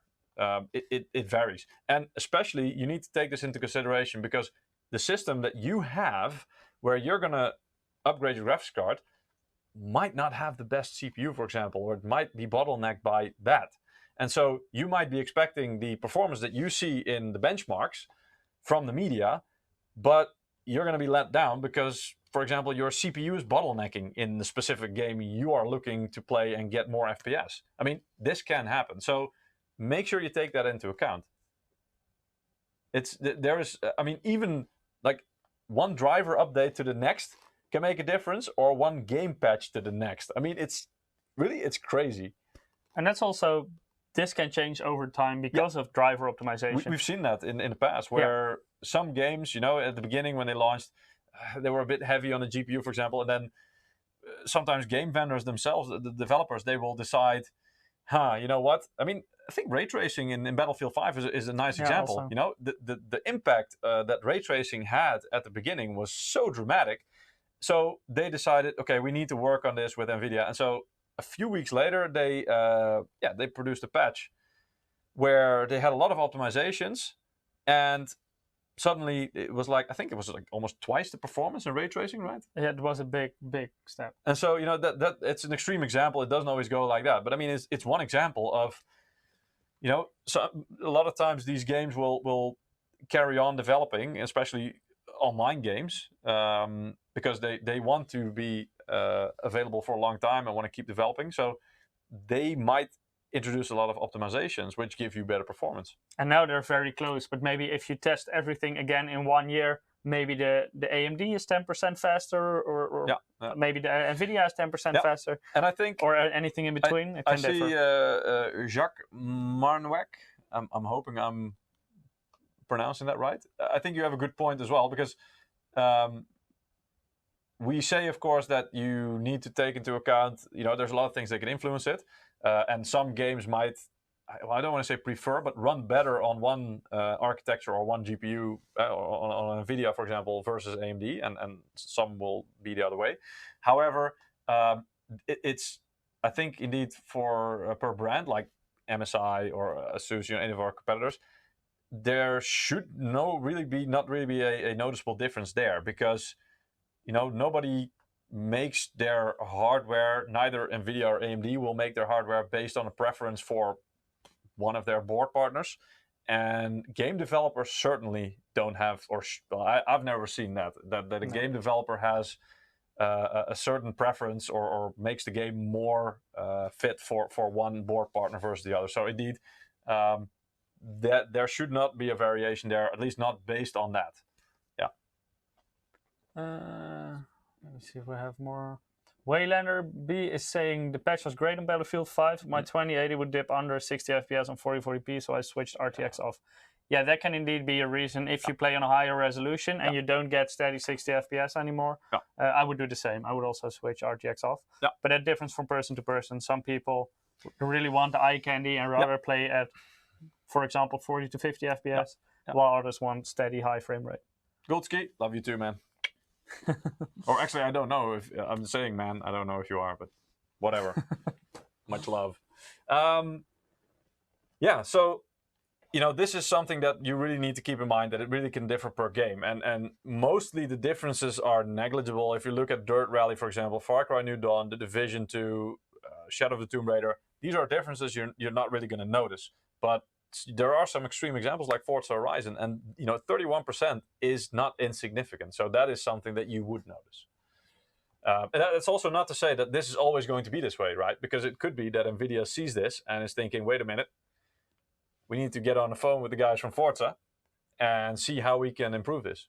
It's possible, it has happened. I'm not saying it will, but there's always a way that it could improve. So this is the RX 5700 versus the 2060 Super.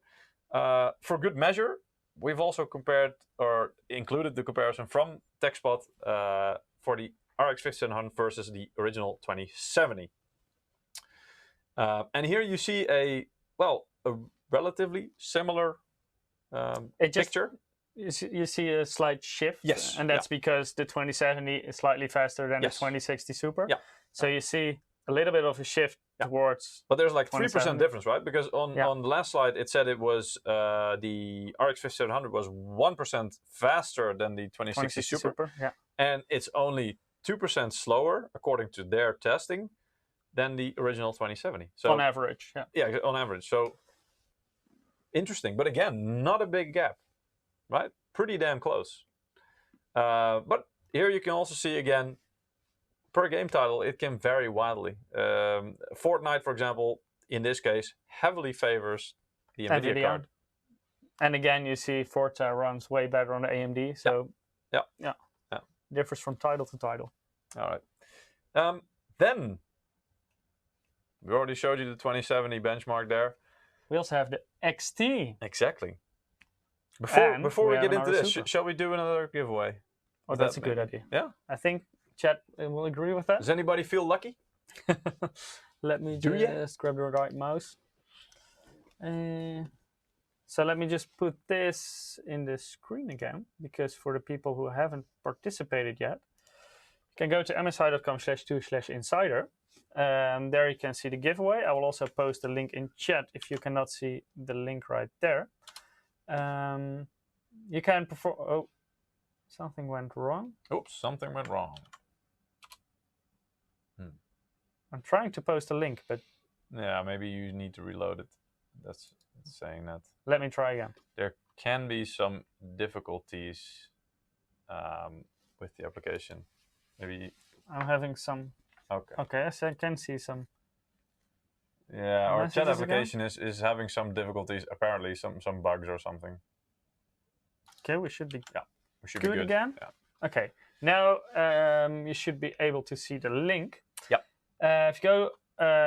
If you participate in the giveaway, you can perform certain actions. The more actions you perform, the bigger chance you will have to win. If you already performed the actions, no need to do it again. And let's draw our next winner.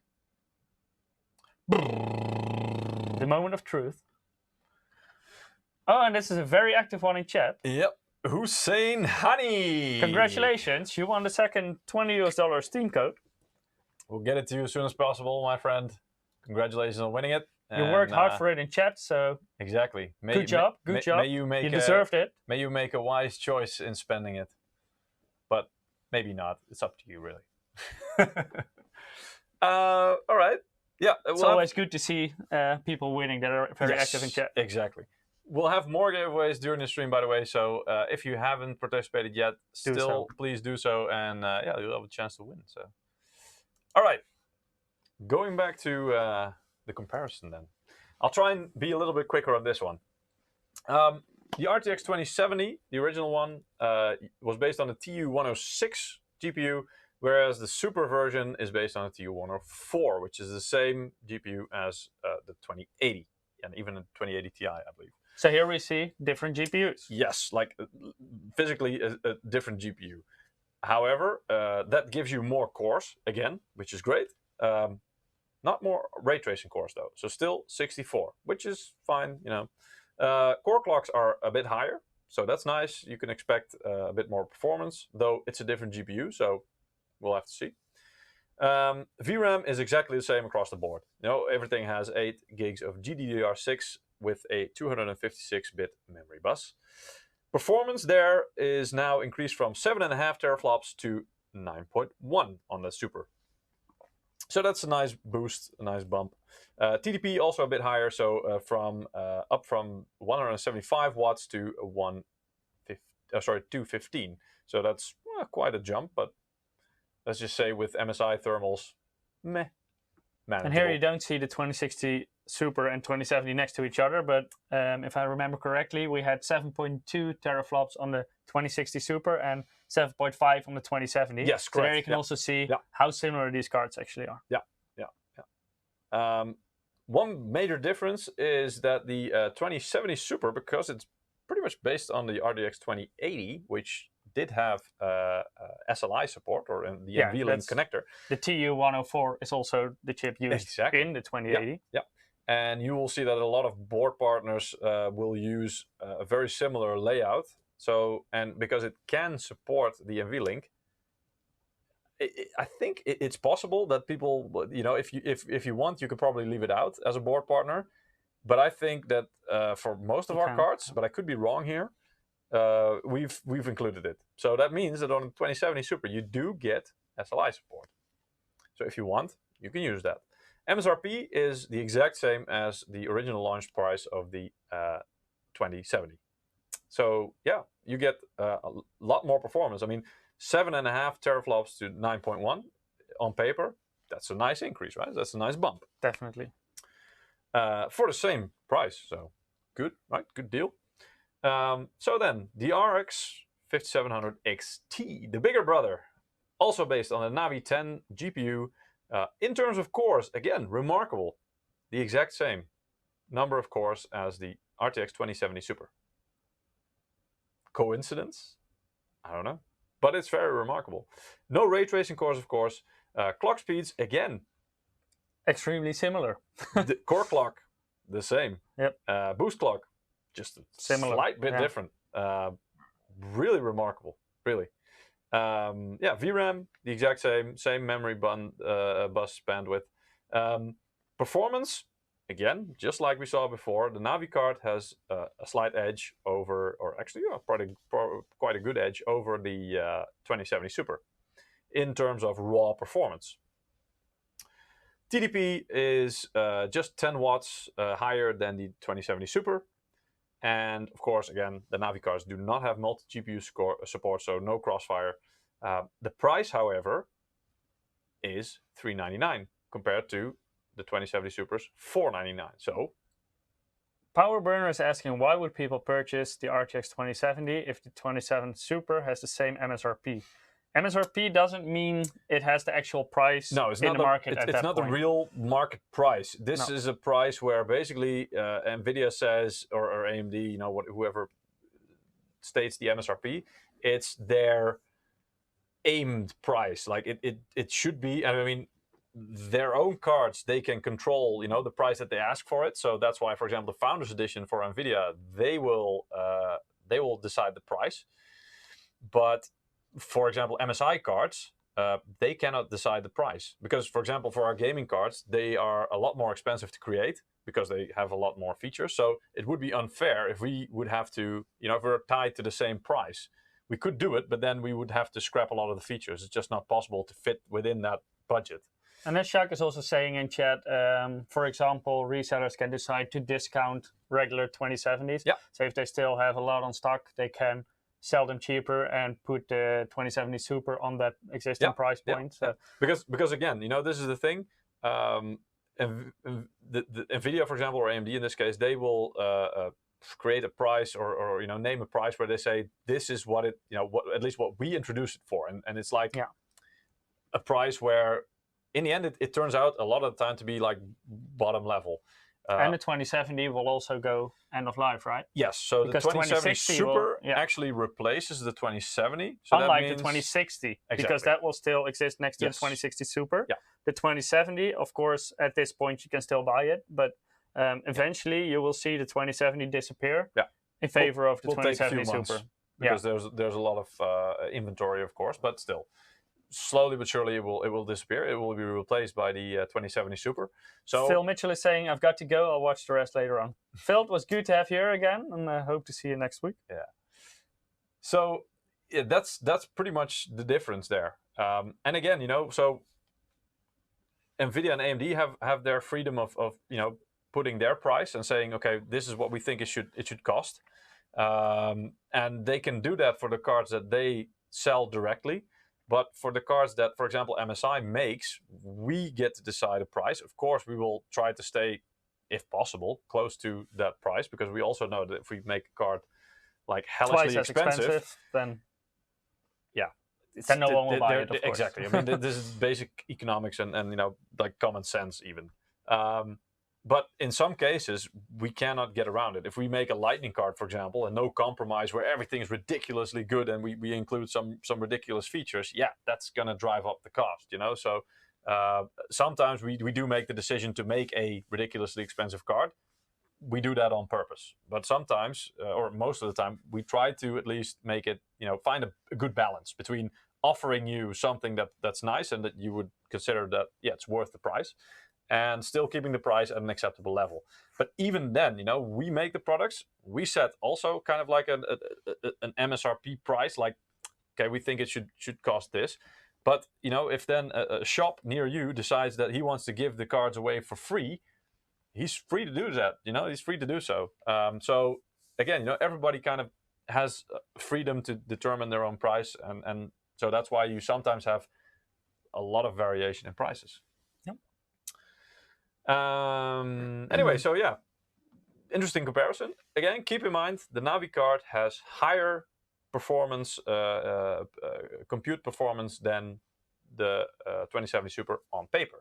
So how does that work out in the benchmarks, in games, in real world? Here we go. Same scenario, hardware info. So again, 1440p Ultra, the average. No ray tracing. A lot of different games. And so, again, a bit misleading maybe, but we'll zoom in on it. Now we start at 78 FPS, so it's not like the 2070 is an extremely slow card compared to the other two. But as you can see, the RX 5700 XT is 8% faster than the RTX 2070 overall in this testing. So, quite a nice increase. Not like earth-shattering, but still. It's not mind-blowing, but it's a fair increase. Yeah. And the RTX 2070 Super is, again, 4% faster in this test than the RX 5700 XT. Quite interesting. Now let's see the comparison based per game. So here's also the overview from the guys at TechSpot. So they're, here you can see again the big difference. This looks an awful lot like the graph we've seen before with the 2060 Super and the non-XT. I mean, it's the same games that work better or worse on the same. Again, you can see platform. Fortnite all the way on the bottom. Which is has better performance on NVIDIA cards. And Forza Horizon for AMD. Hugely favors the Navi card. So this is the thing. And again, so this kind of also suggests that either you have an inclination towards a certain game, in which case it's quite easy to make your choice, or you, for example, have a strong preference to either have or avoid ray tracing. This can also really help you in your choice. Other than that, it really doesn't matter that much, they're really trading blows. In it does. For example, if you already have a G-Sync monitor, then I can imagine that you might favor the NVIDIA over. But these are like additional factors, right? And on the other hand, if you have a FreeSync monitor that doesn't work well with the G-Sync compatible, then you might prefer AMD because of that. And that's, of course, based on what you already have. So I mean, these are some of the main things, at least looking at at performance and specs and feature set a little bit. But I mean, we can also look at another thing that's not very often highlighted, but is still down to, I guess, some personal preference as well, and it's part of the experience of a product. Talking about experience. Yeah, GeForce experience. The name is well chosen. I have to give it to them. But the thing is, yeah, you know, there's a difference in the software. So NVIDIA software has a reputation for being relatively or very stable, I should say. You know, it's very reliable. But also nowadays, like in the past, AMD didn't really have a name for the best software. No. But I think they made huge steps over the years as well. Yeah, they did. Yeah. Over the past couple of years, I think they really closed the gap in terms of in terms of stability. Yeah.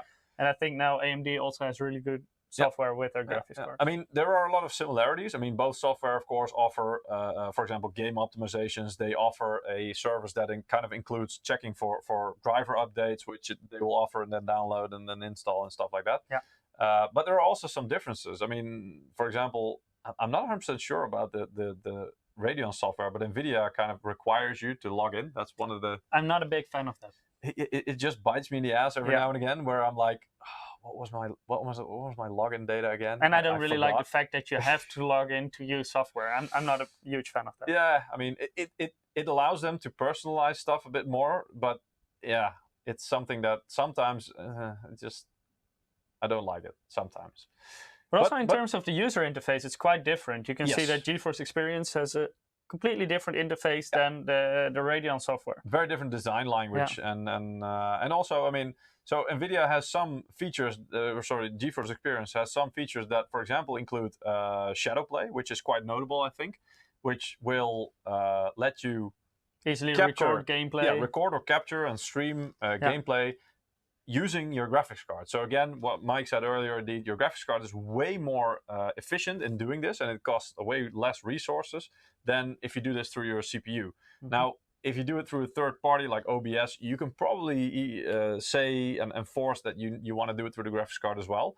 But there's still a little bit of overhead. And with, for example, NVIDIA Shadow Play or GeForce Shadow Play, I do believe that is less of a thing. So it's a little bit more efficient again, and it works really well in general. I've tested it a couple of times, and I was really... and it's also very easy to use. Yeah, I was really pleasantly surprised at you can already stream directly to Twitch, for example. Yeah, it's like integrated, and exactly.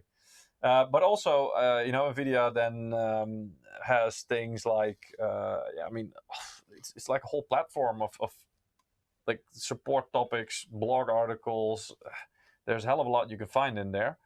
And a lot of other cool things like a FPS counter and stuff like that, which you can customize, and I want it like in the right corner or left or whatever. So there's a whole lot of things you can do.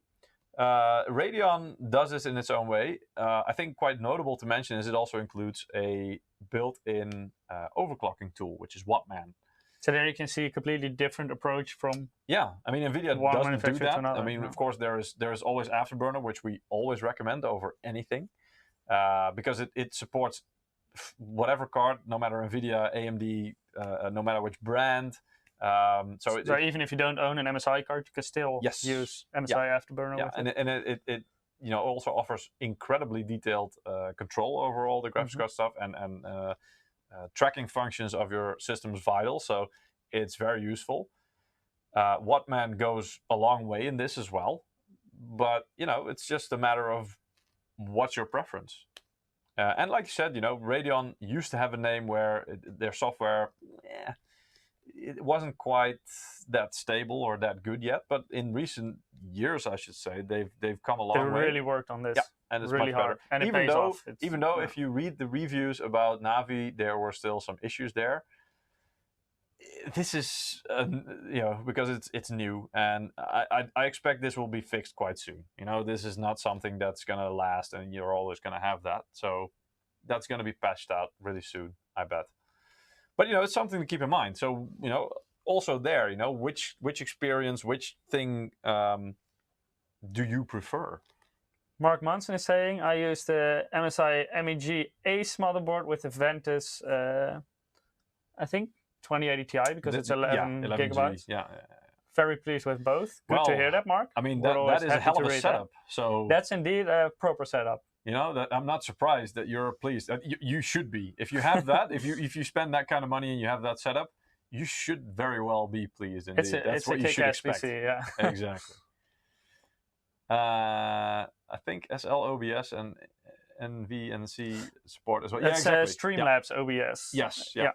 That's true. So that's why I said, you know, probably in OBS or XSplit or whatever, you usually can configure it, but there will still be a little bit more overhead than when you use it directly through. I'm not sure if it does actually, because it really does support NVNC natively. So I think it can use the same technologies that Shadowplay uses. So I'm not sure. Of course, you have a little bit of overhead because you're running. It's another layer of software. Yeah, exactly. But I don't think like if it's noticeable, that's indeed like I don't know. But I don't think in the sense that it can directly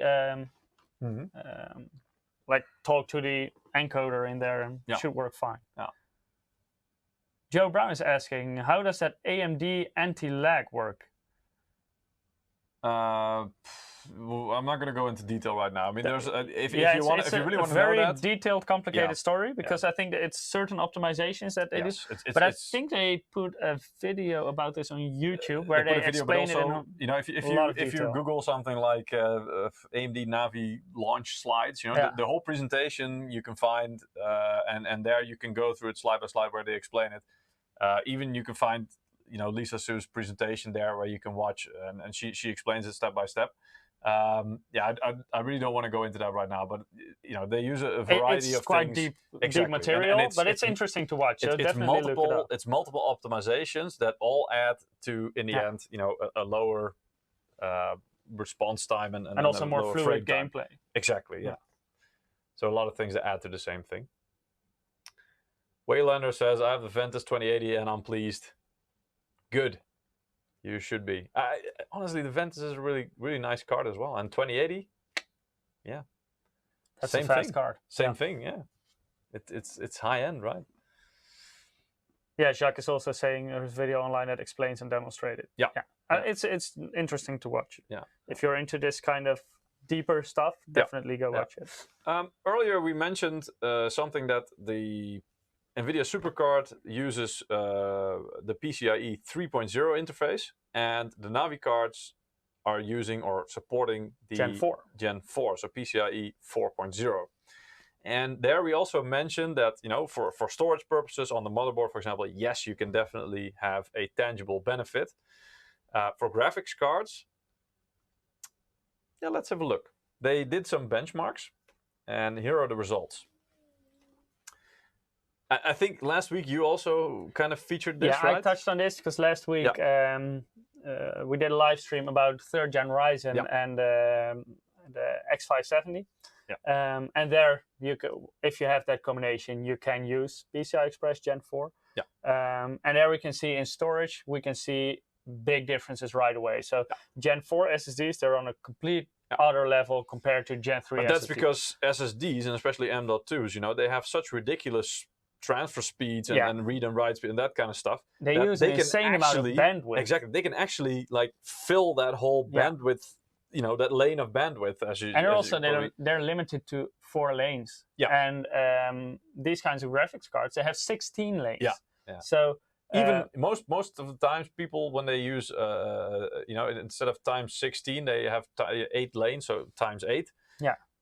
For most cards, that should still be fine. Yes, definitely. You'll still not notice the difference. Graphics cards, they like the bandwidth for Gen 3 or even Gen 2, as you can see here, is not yet the bottleneck in terms of bandwidth. So even if you're running, for example, a Gen 3 motherboard, you can still consider Navi because you won't lose any performance with it. It's still safe to do that, and you won't notice the difference. This is more of a, like, immediately the benefit of PCIe Gen 4 is noticeable in storage, for example, and there are some other things on the way in the relatively near future, I think, that can also benefit from this. But for graphics cards, I mean, we're not anywhere near the amount of bandwidth that the graphics card, you know, that needs to be sent through this interface with the graphics card. So that's not going to bottleneck it. So that means that it's a nice thing to have, but it won't give you any benefits. And in the moment. future, of course, this can be different. Yeah. Like right now, graphics cards don't fully utilize PCI Express Gen 3 exactly. yet. But in the future, of course, graphics cards develop, they get faster, they use more bandwidth. Yeah. And then eventually you reach the point that they will be bottlenecked by... It's just that, I mean, PCIe kind of, the spec is kind of like far ahead of its time in terms of, you know, looking at graphics card. It's so far ahead. They have 16 lanes available. Exactly. It's slightly over spec. But for storage, indeed, if you only have 4 lanes, then it's a bit more limited. Then and because SSDs push so much data through. And I mean, the development of the rate of like transfer data and stuff like that has just like gone up like so fast. That's ridiculous. That's not to say that graphics card performance hasn't gone up dramatically in the since a long time already. Yeah. Since pretty much dedicated graphics cards were a thing, but it's just they don't, you know, because what kind of data? I'm just trying to see how to best put this in perspective. Because what kind of data has to be transferred? It's mostly like the commands, like the draw calls and stuff like that, right? Yeah. And maybe some raw data, but I'm not sure. Like textures and stuff. That's VRAM, right? That's mostly VRAM.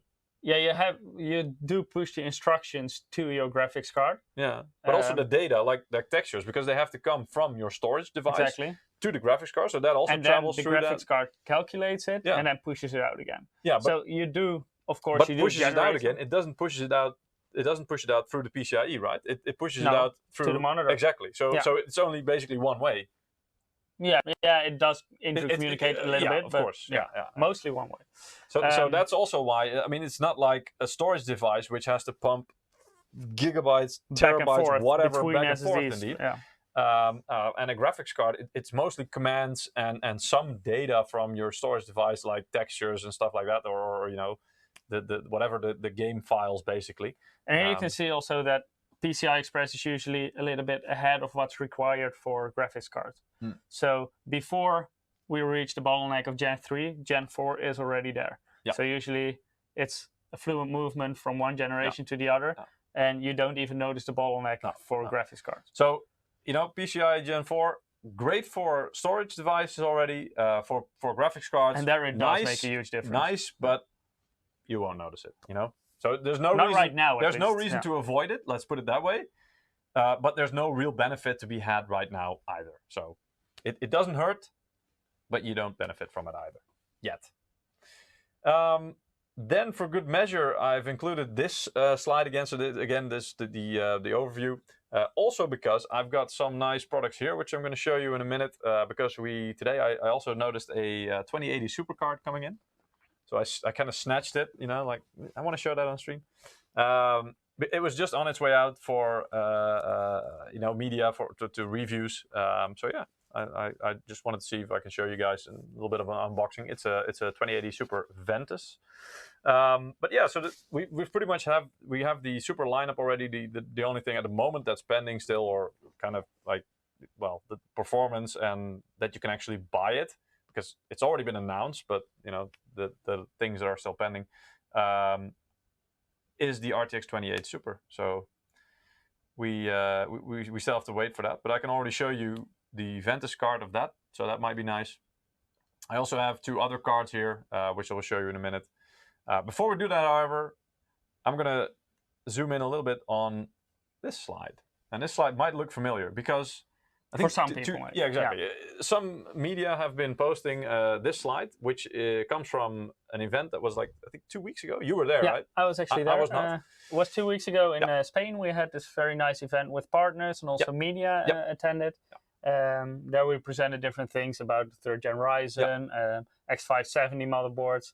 But also the new Navi Jeff. Exactly, these slides were included, and there. So we kind of already announced the lineup.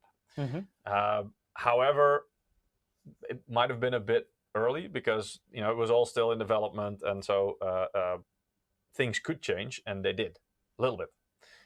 Because there's a small update here, because it used to say that the Evoke, which is a new card which I'm not really allowed to say anything about what it is, what specific purpose or how it will. It's a card you will see in the future. Yes. Yeah, you will see.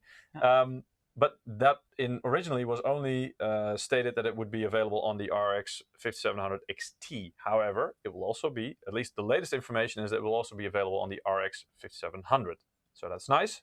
So both the regular and the XT version will have all 4 flavors to say. Yeah, exactly. Yeah. And the other latest news basically that reached us is that the air boost, which is the blower style or the exhaust fan basically, like the reference. Yeah, it's like our alternative to the reference design. Exactly. If you're looking to buy that one, you might have to wait a little bit longer because it will at least not be part of the first wave that will be available once it launches. So again, also that's why there's you can see the red August there at the bottom right. That's the indication of where most of these cards, we hope at least, will be available. It's not 100% set yet. Again, our engineers and factories are frantically working because some of the designs still need to be finalized. They're under testing, under validation, and then it still needs to be mass produced. So this is all, it takes weeks. And also distribution takes a bit of time. So in one region, they might be available a little bit faster than in another region. I mean, some shipments can maybe be done by air, which is quite fast, but also quite expensive. And you can't fit that much in an airplane. Most of the transportation, of course, will be done by sea. So that means like a ship with containers that takes, I don't know, like 2 weeks or something, usually. Yeah, I think so. Something like on average. But they can carry a lot more. Yeah, they can carry a lot more and they cost less. So that means that, because here's also the thing, these are costs that we, for example, as MSI have to calculate. So if we do shipments by air, that means that in the end, the product price will have to be a bit higher because we need to cover those costs. But it's not really that efficient because you can carry less and it costs more, but it's faster. So it's always a trade-off. So most of these cards will arrive by sea shipping, and so that is cheaper. So the price will be hopefully nice and low because of that. But yeah, it takes a bit longer. So yeah, August we hope to see, and I don't think the beginning of August. I think more like towards the end of August that we might be seeing the first of the custom cards from MSI. Well, I say this like a third party from us. I work at MSI, so I'll say it that way. But some of these cards I've already heard, or at least rumors, that they might be more towards September, and these will be probably the cards that require the most amount of work, if you know what I'm saying. They are the most custom cards with the most features, and the gaming is what I'm saying. The gaming. There, I said it. All right. So that's a small update on that part. And then I have another small update, because this slide was also accompanying most of these articles about this event. But there was a story to this slide. There was a story to this slide, yeah. I mean, we showed this because, of course, we announced Mech as part of the lineup. And the story was, well, we'll just put this card in as a placeholder, because then people will see, oh yeah, I remember Mech. Yeah, that's so this that is card. The current generation Mech that we have on the 500 series. Yeah, so the RX 570, RX 580. Yeah. We have the Mech series. Yeah. That looks like this, but that doesn't necessarily mean that the Mech series will be exactly the same for the Navi cards. No, and actually this was stated during the event as well, that they said, well, we just put this in just like as a placeholder, so you guys, have some concept of how it looked. But this is not the final design for the Navi cards. No. So the picture you see here is not an actual Navi card. No. This is actually, I believe, I don't know if it's a 580 or 570, but it's one of those two. It's either one of those two. But anyway, the thing that arrived in my mailbox just seconds before the stream started was a picture of the actual Mech card. At least, as far as how it looks right now. Again, I don't know. They didn't tell me anything. They just sent me this picture, and I was like, yeah, that's so we don't know much about this yet either. I don't know the story behind it. I don't know, so I can't really tell you the philosophy behind the design or whatever. I'm just peeking on your screen because I haven't seen it either yet, and I see a small teaser there. Yeah. Well, it's not a small teaser because we're gonna put it. Well, on your screen right now it's small, but it will be. Yeah. I'm just waiting for you to go to the next slide so I can see it. Are you guys ready to see the? It's a RX 5700 XT Mech design. You guys ready to see that? Just bring it on already. All right. Here you go. Hype! All right, so let us know what you guys think. I mean, I like it. I like it too. I like this kind of design. Yeah, it's, it's a familiar design, but I also see some differences. It's simple. It fits in with anything. So, yeah. So let's see what the chat says. I see some questions. Hussein is asking, will it have Type C? Ooh, good question. I don't know actually. We don't know yet. I don't. I'm not 100% sure. I want to say no, but I can't be 100% sure. I already see some people saying, "Oh yes!" So I guess you like that. I also see Jacques asking, "Was there?" They already scrolled up. But I think he was asking if there were going to be any water-cooled or liquid-cooled models. So does MSI plan to launch any future graphics card with liquid cooling as standard? I can't tell you 100% sure. I've heard some rumors for the original RTX we have for the super cards.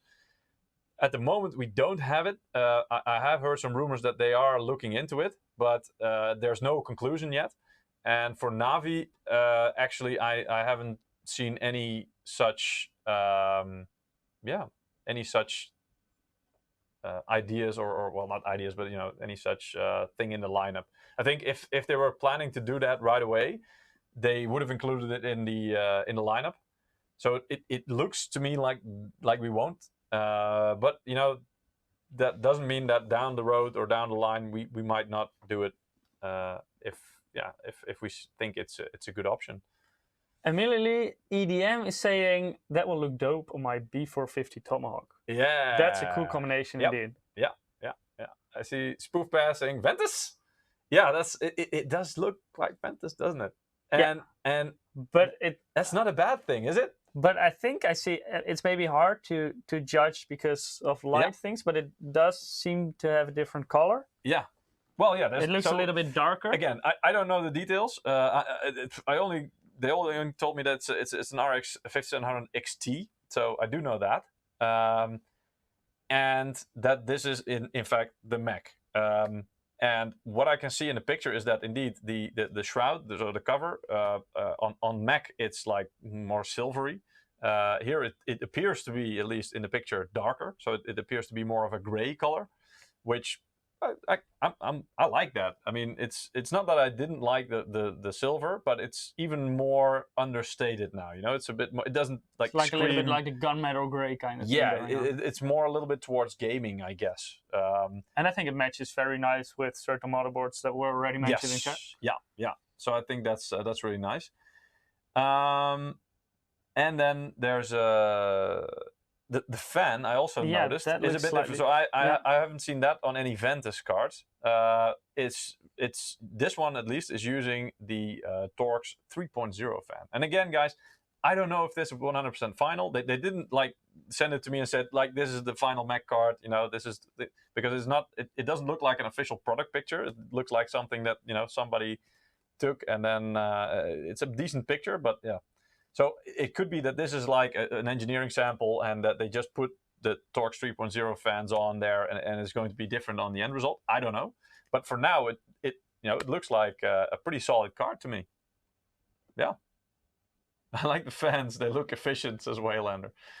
Yeah, the Torx 3.0 fans definitely are efficient. They are the same as that we use on the current generation gaming cards. Yeah, so that's really cool.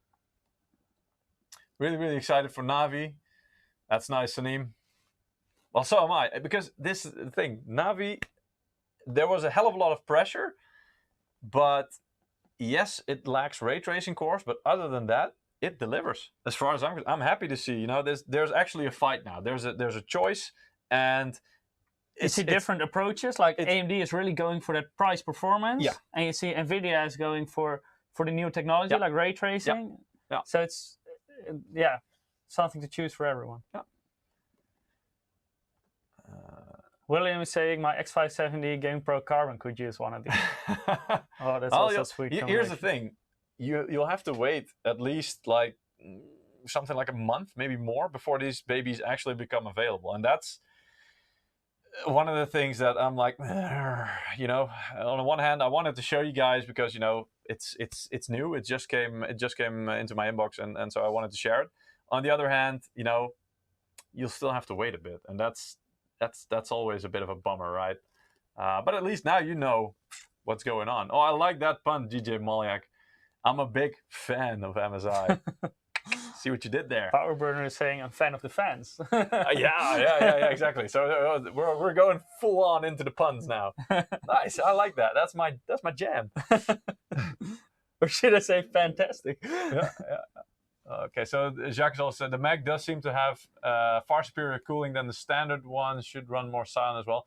Standard, you mean the reference one? If you mean that, then yes. I mean, if this is anything like the Ventus cooling, yeah, it's going to be solid cooling, and you can expect very, very good performance. I heard especially also the Navi chips, they seem to react very well to being kept quite cool. So, you know, if that's the case, we're going to have to see it, of course, because, yeah, well, we've pretty much only seen the benchmarks based on. But like in theory, 7 nanometers should help with that. Yeah. So that means that, you know, having a good cooler on there like this, yeah, that should guarantee you some pretty nice, spectacular performance. Let me see. Mark is saying very nice design in my opinion. I like compact and lean design. Yeah. I also like the more compact cars, but I'm an ITX kind of guy, so I like smaller systems in there. Emily, am I saying that right? Emily EDM is saying, in the end, I'll have an MSI everything config. So we should start producing CPUs as well. Yeah, and memory and storage and we still have cables and have a way to go for that. What else are we missing? RGB strips. Gotta have those. Power supplies. Yeah. So we got a way to go. Still missing out on a few components, but maybe in the future. See if we can put in a good word for you. Yeah. So all right. Yeah, and then next up, so we have some cards here. So I thought it would be nice to, you know, you can keep asking your questions. We'll see if we can find any interesting ones there. But so the custom Navi cards still for the future, but yeah, once they're here, we'll definitely show them on stream as well. Yeah. I mean, honestly, I've been asking our headquarters to send Navi cards as well, but they just keep telling me they're just not ready yet. Have patience, and I'm saying, really, I can't. Like I can't. I'm just gonna keep ringing them every day. And yeah, just keep pushing. Yeah. The downside is that I'm probably delaying the whole process by doing that. Because you're bothering them all the time. Every minute that they are on the phone with me, having to tell me to calm down and, you know, get back to work, they're not spending on anyway. So you can blame me if you think it's going to last too long. It's probably my fault that way. But anyway, I'm just excited. You know, that's the thing. I like this. All right. So that was custom Navi, but we also have custom supercar. Oh, I was going to say, we also have a giveaway. That's actually a very good idea. Let's do another one. I think the chat will agree with it. Yes. So let me also pop this up for the people who haven't participated yet. Go to msi.com/2/insider. I will also post a direct link to the giveaway in chat. There you can participate, perform certain actions. The more you perform, the bigger chance you'll have to win. If you already did that, there's nothing you have to do again. You will automatically participate in all the draw. This draw and the next one. Or next ones. So our third winner is, do you want to announce this person? Yeah, sure. Our next winner is Aaron. Starts with a 3. Exactly. So I think that should be an E. Probably. Aaron? Yeah, sounds like it. So congratulations, Aaron. You also win a $20 Steam wallet code. Yeah. We're going to get it to you as soon as possible. Definitely. So if you haven't participated yet, you now still have the chance to do so. Yes. Near the end of the stream, then we will draw another winner. Probably the final winner. Yeah, I think so. Because we're already streaming for like 2 hours now, man. Yeah, something Time flies. It does. But we still have some cool stuff to show. Yeah. So let's get right into that, indeed. So I think you can go to the main camera, or even maybe the close-up one, because we don't need slides for this. We got real products. That's always better, right? Real products is always better. Real products beat slides every time. So let's just get rid of this thing. All right. So I've got for you guys here. Yeah. So I'll start with the high end just to show you guys. So this we're gonna unbox later. This is the RTX 2080 Super. It looks quite interesting, and that's because there's green on that. Yeah. And of course, our chroma key, we're using a green screen, so that's a little bit. Yeah. It's green, guys. Don't worry about it. It's not like a magic box. So now it's transparent. Yeah. It's not like a magic box with cloaking technology. So if you have it in front of your face, you can see like Area 51, you know. Nice. Anyway, so it is green. Everything that is keyed out, it's green. Yeah. But we'll not bore you with that too much. We've also got a RTX 2070 Super Gaming X Trio. So that's this beast right now. So yeah, I mean, this you guys know the Gaming X Trio. We're gonna take a little bit of a closer look. So this is the 2070 Super. Yes. So that's quite interesting because the 2070 gaming had the twin processor. The twin processor. Yes. So 2 fans. And now this is quite similar to the 2080 cooling solution, right? That's correct. Yeah. Because the performance and the power usage is also more similar to the 2080, so it makes more sense. And it's based on the same GPU. Yes, so it makes more sense to also beef up the cooling solution. So yeah, that's what we did. Yeah. To make sure that you still get really good cooling, low temperatures, low noise. So basically the best gaming experience. Does make it a bit of a beast though. So that's true. Again, I'm not sure if that's a bad thing. For me, it's not. It depends on your case. This will not fit in my case. No. You're one of the small build guys, right? Yeah. But luckily there are alternatives for that. Yes, exactly. Big cases, they're called. Or smaller graphics cards. yeah, ITX cards, for example. Or the Ventus. Speaking of smaller graphics cards, I have here one that I This saw, is the size I like. Yeah, I saw laying around.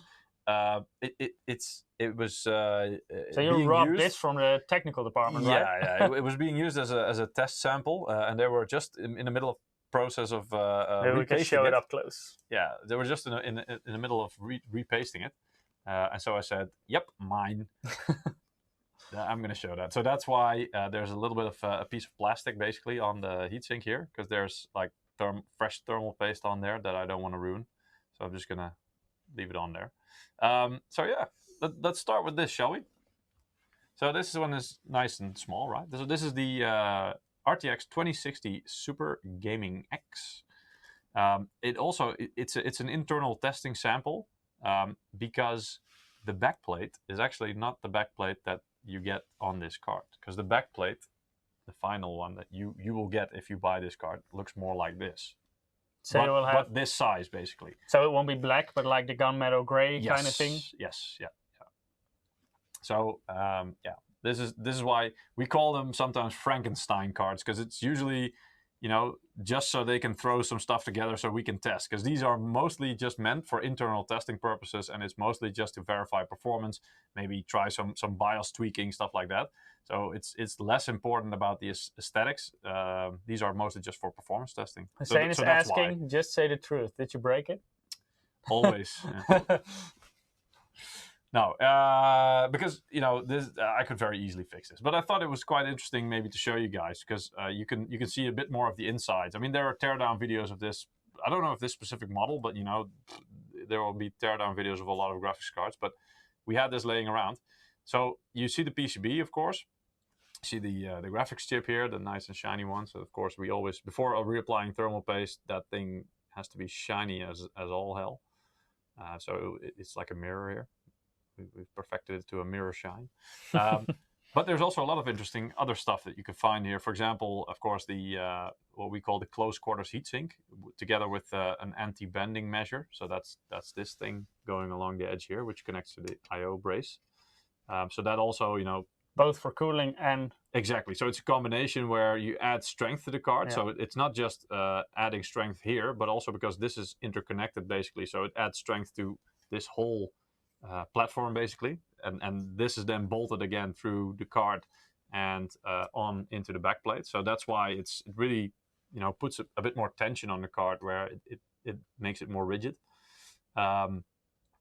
Also quite cool is that you can see here the power, some of the power components, I should say. You can't see all of them. Some of them are covered by this little heatsink here. The MOSFETs are actually underneath here. So what you can see here, these are the solid caps basically, and these are the chokes. And the chokes have a really nice, I don't know if you guys have seen this before, but they have like a really cool MSI dragon red dragons on there. So if you have like if you ever do a teardown or you know, do some maintenance on your card, you'll, at least on some of the cards, I don't know if all of them have it, but you know, this type of card should probably have it then. They have this little thing going on, so that's quite nice. Other than that, you also have, I mean, if you take the thermal module here as well, you'll see, you know, there are some cables sticking out here with some... quite many actually. 4 is the exact number on this model here. So you might wonder, okay, so what do these 4 do, basically? And also you'll see there are 4, here's 2 connectors, and at the bottom here there's another 2. So basically, let's see if I can put this into perspective. These ones here on the graphics card, these ones control the fans. So each fan has their own connector, so that means that they can vary in speed independently. So basically, and that's these two connectors here. Basically, the other 2 that you see here actually one goes to this side, which you can see is one of the sides where there's an LED. The other one goes into the edge of the graphics card at the front. And if you know our gaming cards, you will know that on the outside, like, let's see if I can put this, here we go. So underneath this little gunmetal gray edge here, there's also LED, and on this side as well. So basically, these are the 2 areas that can also be controlled individually. Thanks to these 2 you can control everything in the Mystic Light software, independent from each other. Exactly, yeah. And because you need to do that, and you need to split them up and give each one their own connector and controller unit as well. Because if you didn't, you can only control it as one block, basically. Yeah. So then, for example, if you choose for red, for example, everything, all the RGB lighting will be red. Yeah, you can't do it separately. Independently. Exactly, yeah. So that's these 2 connectors here. So these 2 will control the RGB lighting on the card. So that's also quite nice.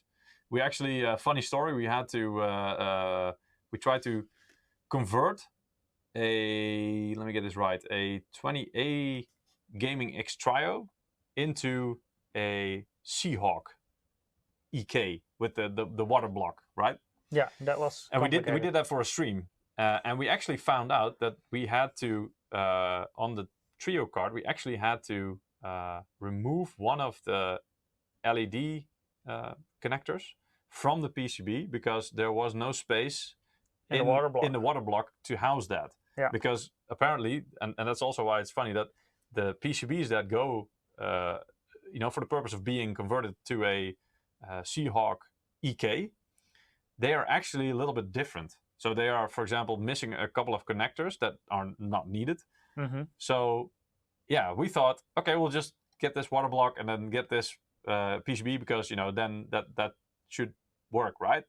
So the cards are actually slightly different. Slightly, yeah. But of course, if you're buying an aftermarket water block for that card, it will work. Yes, because then problem. they'll keep make in mind cutouts for that. Exactly, they will keep in mind the full layout of the PCB with all connectors included. In this case, yeah, we just thought this should work, and we put it to the test, and it did work in the end. But now we did lose functionality. The RGB connector. Yeah, of one RGB connector. So yeah, you know, you win some, you lose some. But other than that, we didn't exactly use it as it was intended. So. No, exactly. So it's not covered by warranty. No, definitely not. So don't remove any connectors from your graphics card. Yeah. Don't try this at home. Exactly.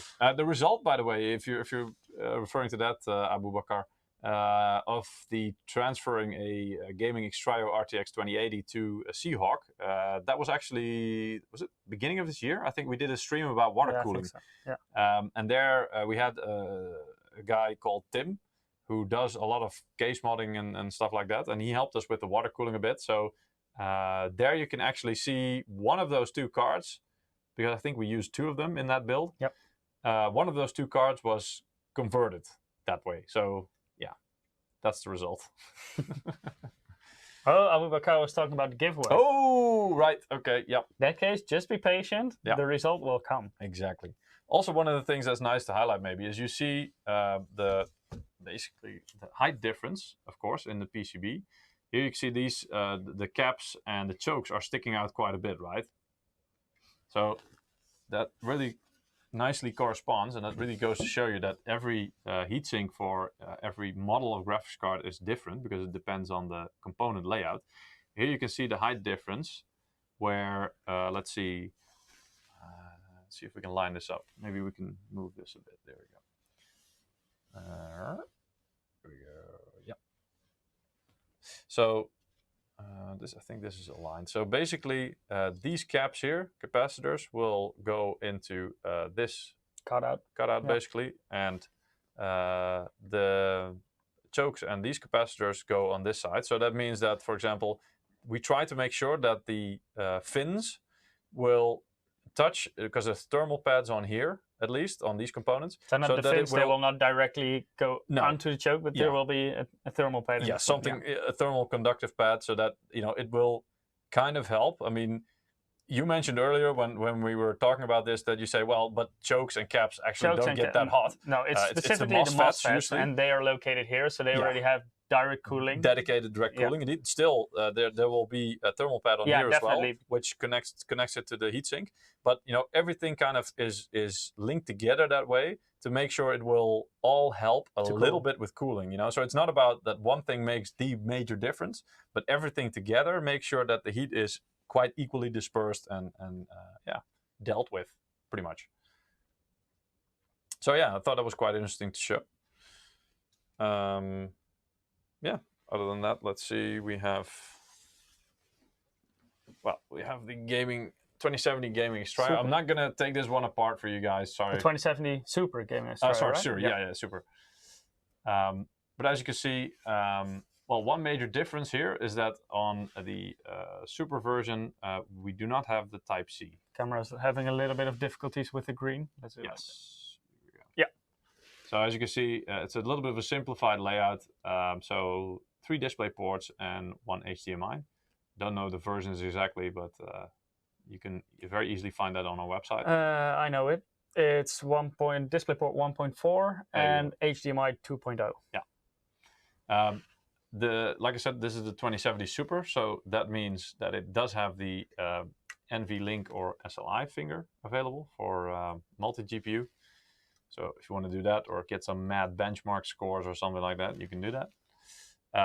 And it also has 2 8-pin connectors for the power. So that's where you can clearly see the difference with that 2060 Super. Yeah. Because that has, I think, a single 1 8-pin. Yeah.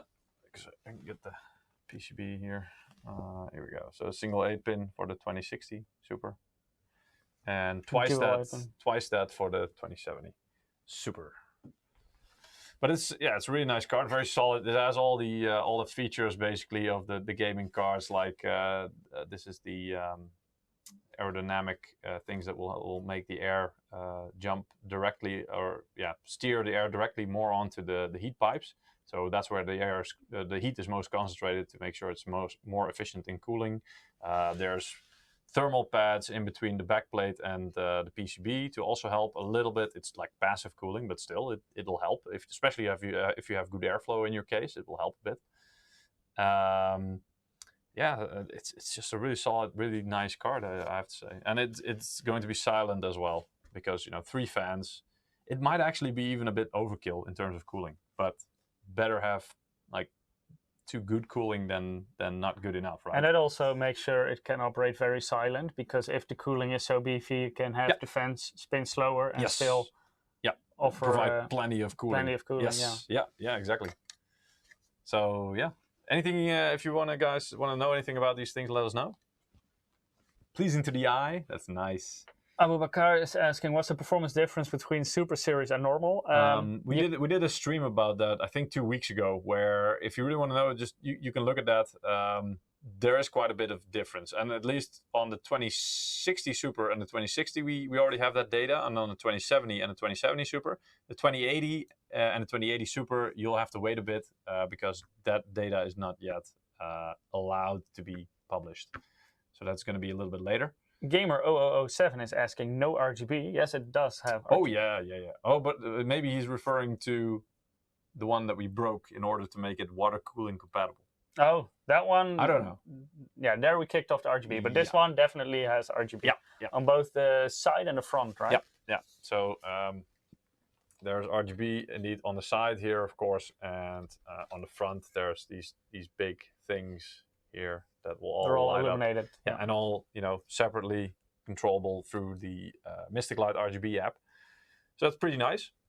And then yes, the thing that just arrived basically, I want to show you guys. So I'll just see if I can get it out of the box so we can kind of get rid of the creepy chroma effect going on. That's upside down. There we go. Yeah. So yeah, much better. Here you go. So of course there's a protective cover in here, of course, to make sure nothing can happen during transport. You get the documentation, of course. There's a quick start guide, and that's pretty much it, I think, in this thing. And a thank you note where it also says, make sure you register your product because then you're eligible for all kinds of neat stuff. So no driver CD anymore? No, actually, yeah, you're right. I was kind of expecting that, but it's not included. I don't know. I think that's a good thing, because always download the latest drivers from the internet. The drivers on the CD are always outdated. Yeah, that's true. the thing. As soon as they leave the factory, it's already outdated. Yeah, so always get the latest drivers directly from the internet, and you'll from the internet. The interwebs. Yeah, exactly. In this situation, the NVIDIA website. If you have an AMD card, AMD website. Yeah. All right, so let's get this puppy out of there. So again, this is the 2080 Super Ventus OC, if I'm not mistaken. Yes, it is. The Super Ventus. Yeah, we'll go for a close-up maybe. Oh, you got the nice green rings. Yeah, so these rings, they're green, but because of our green screen, no, they're not at all purple. That's just the background. Oh, man. Yeah. So again, I mean, this is Ventus. Ventus is just a really solid, really cool card. Shall I just fix that real quick? You can try. No, it turns black. Doesn't work. Paint it black. Yeah, so it's quite a beefy cooler, as you can see. Now it's green. You can see a green screen on the back, but now we can see the green accents on the front. There you go. So that's what it actually looks like. Yeah. And also on the back plate, you have these nice accents. Let's see if you can, there we go. So indeed there. And even on the side, I think, a little bit. Oh, other way around. There we go. So there you can see also a couple of green accents a little bit. All right, so the 2080 Super Ventus is using a 8-pin and a 6-pin, as you can see. So it's actually less than the 2070 Super Gaming X Trio. Yeah, I mean, but it's Ventus. Usually gaming will have a bit more space to do overclocking and stuff like that. So that's also why it has more power connectors. As you can see, it's beefy cooling. I was already that's a thick heat trying sink to say that is a thick heatsink. So it's like a thick boy. So this is like 2.5 slots, this right? This is 2.5. Yeah, I was trying to work out like approximately. It's not 3. It's like 2.5. Yeah. But as you can see, that is a beefy. That is a big heatsink. Yes. That is a beefy heatsink. And as you can also see, by the way, that's quite nice in this view. You can see that from the panel, from the I/O panel here, there's along the full length of the card, this black line here. that is also a heatsink / anti-bending measure. So, and this runs the full length of the card, actually goes around here, and probably covers most of the components on the PCB. So that has a dual task again, and that's also why you can't really, this is very rigid. It doesn't budge. It's very solid feeling. And that plate is also going all the way over the MOSFETs and other components on the card, right? Yeah, and of course it's kind of like screwed in place. Basically, it holds the PCB in place in between basically this thing and the heatsink, which is also pushed down on this basically, and the back plate. So the screws will come through basically the back plate and then through the PCB, and some of them will end up in the this plate here. So the close quarters cooling, as we call it. So they're interconnected to each other. Yeah, and some of them will even go through and into the heatsink itself. Mostly the ones around the GPU. So that will be, I think, these black ones here, the dark ones, basically. Those are the bigger screws as well. So those are usually, the ones that go through all the way through into the heatsink. In terms of the I/O, I'll just remove the protectors a little bit, the dust covers, which are always on there when you get it out. It's the same layout as the 2070 Super. So 3 times DisplayPort. Yeah, you get 3 DisplayPort, 1 HDMI, no USB Type-C. Yeah. So, but I mean, this is just, I love the simplicity of this card. This is like the definition of focusing on the essentials, right? And getting that right. And looking hella good in the process. Yeah. I mean, objectively, right? It's my opinion. Yeah, I like but still, this series. I haven't really met anybody who dislikes it. I mean, it can always be, because in terms of taste, there's always different opinions. I'm really curious what the Navi cards, the Mech series, will look like. Yeah. With a darker. Yeah. Imagine that. This is already quite nice. It'll be just a little bit more understated, I guess. Just a little bit more. Yeah, it's also a matter of taste. Some will like the lighter version of the Ventus. Some will prefer the darker color of the Mech. Yeah. Thick. Yeah, what a beast, indeed. Yep. Please give me this one. Yeah, I'm liking your comments, guys. Really nice. This is something worth having. Wish I could buy this thing. Yeah, I like that MSI is doing something about the bend issue. Nice touch.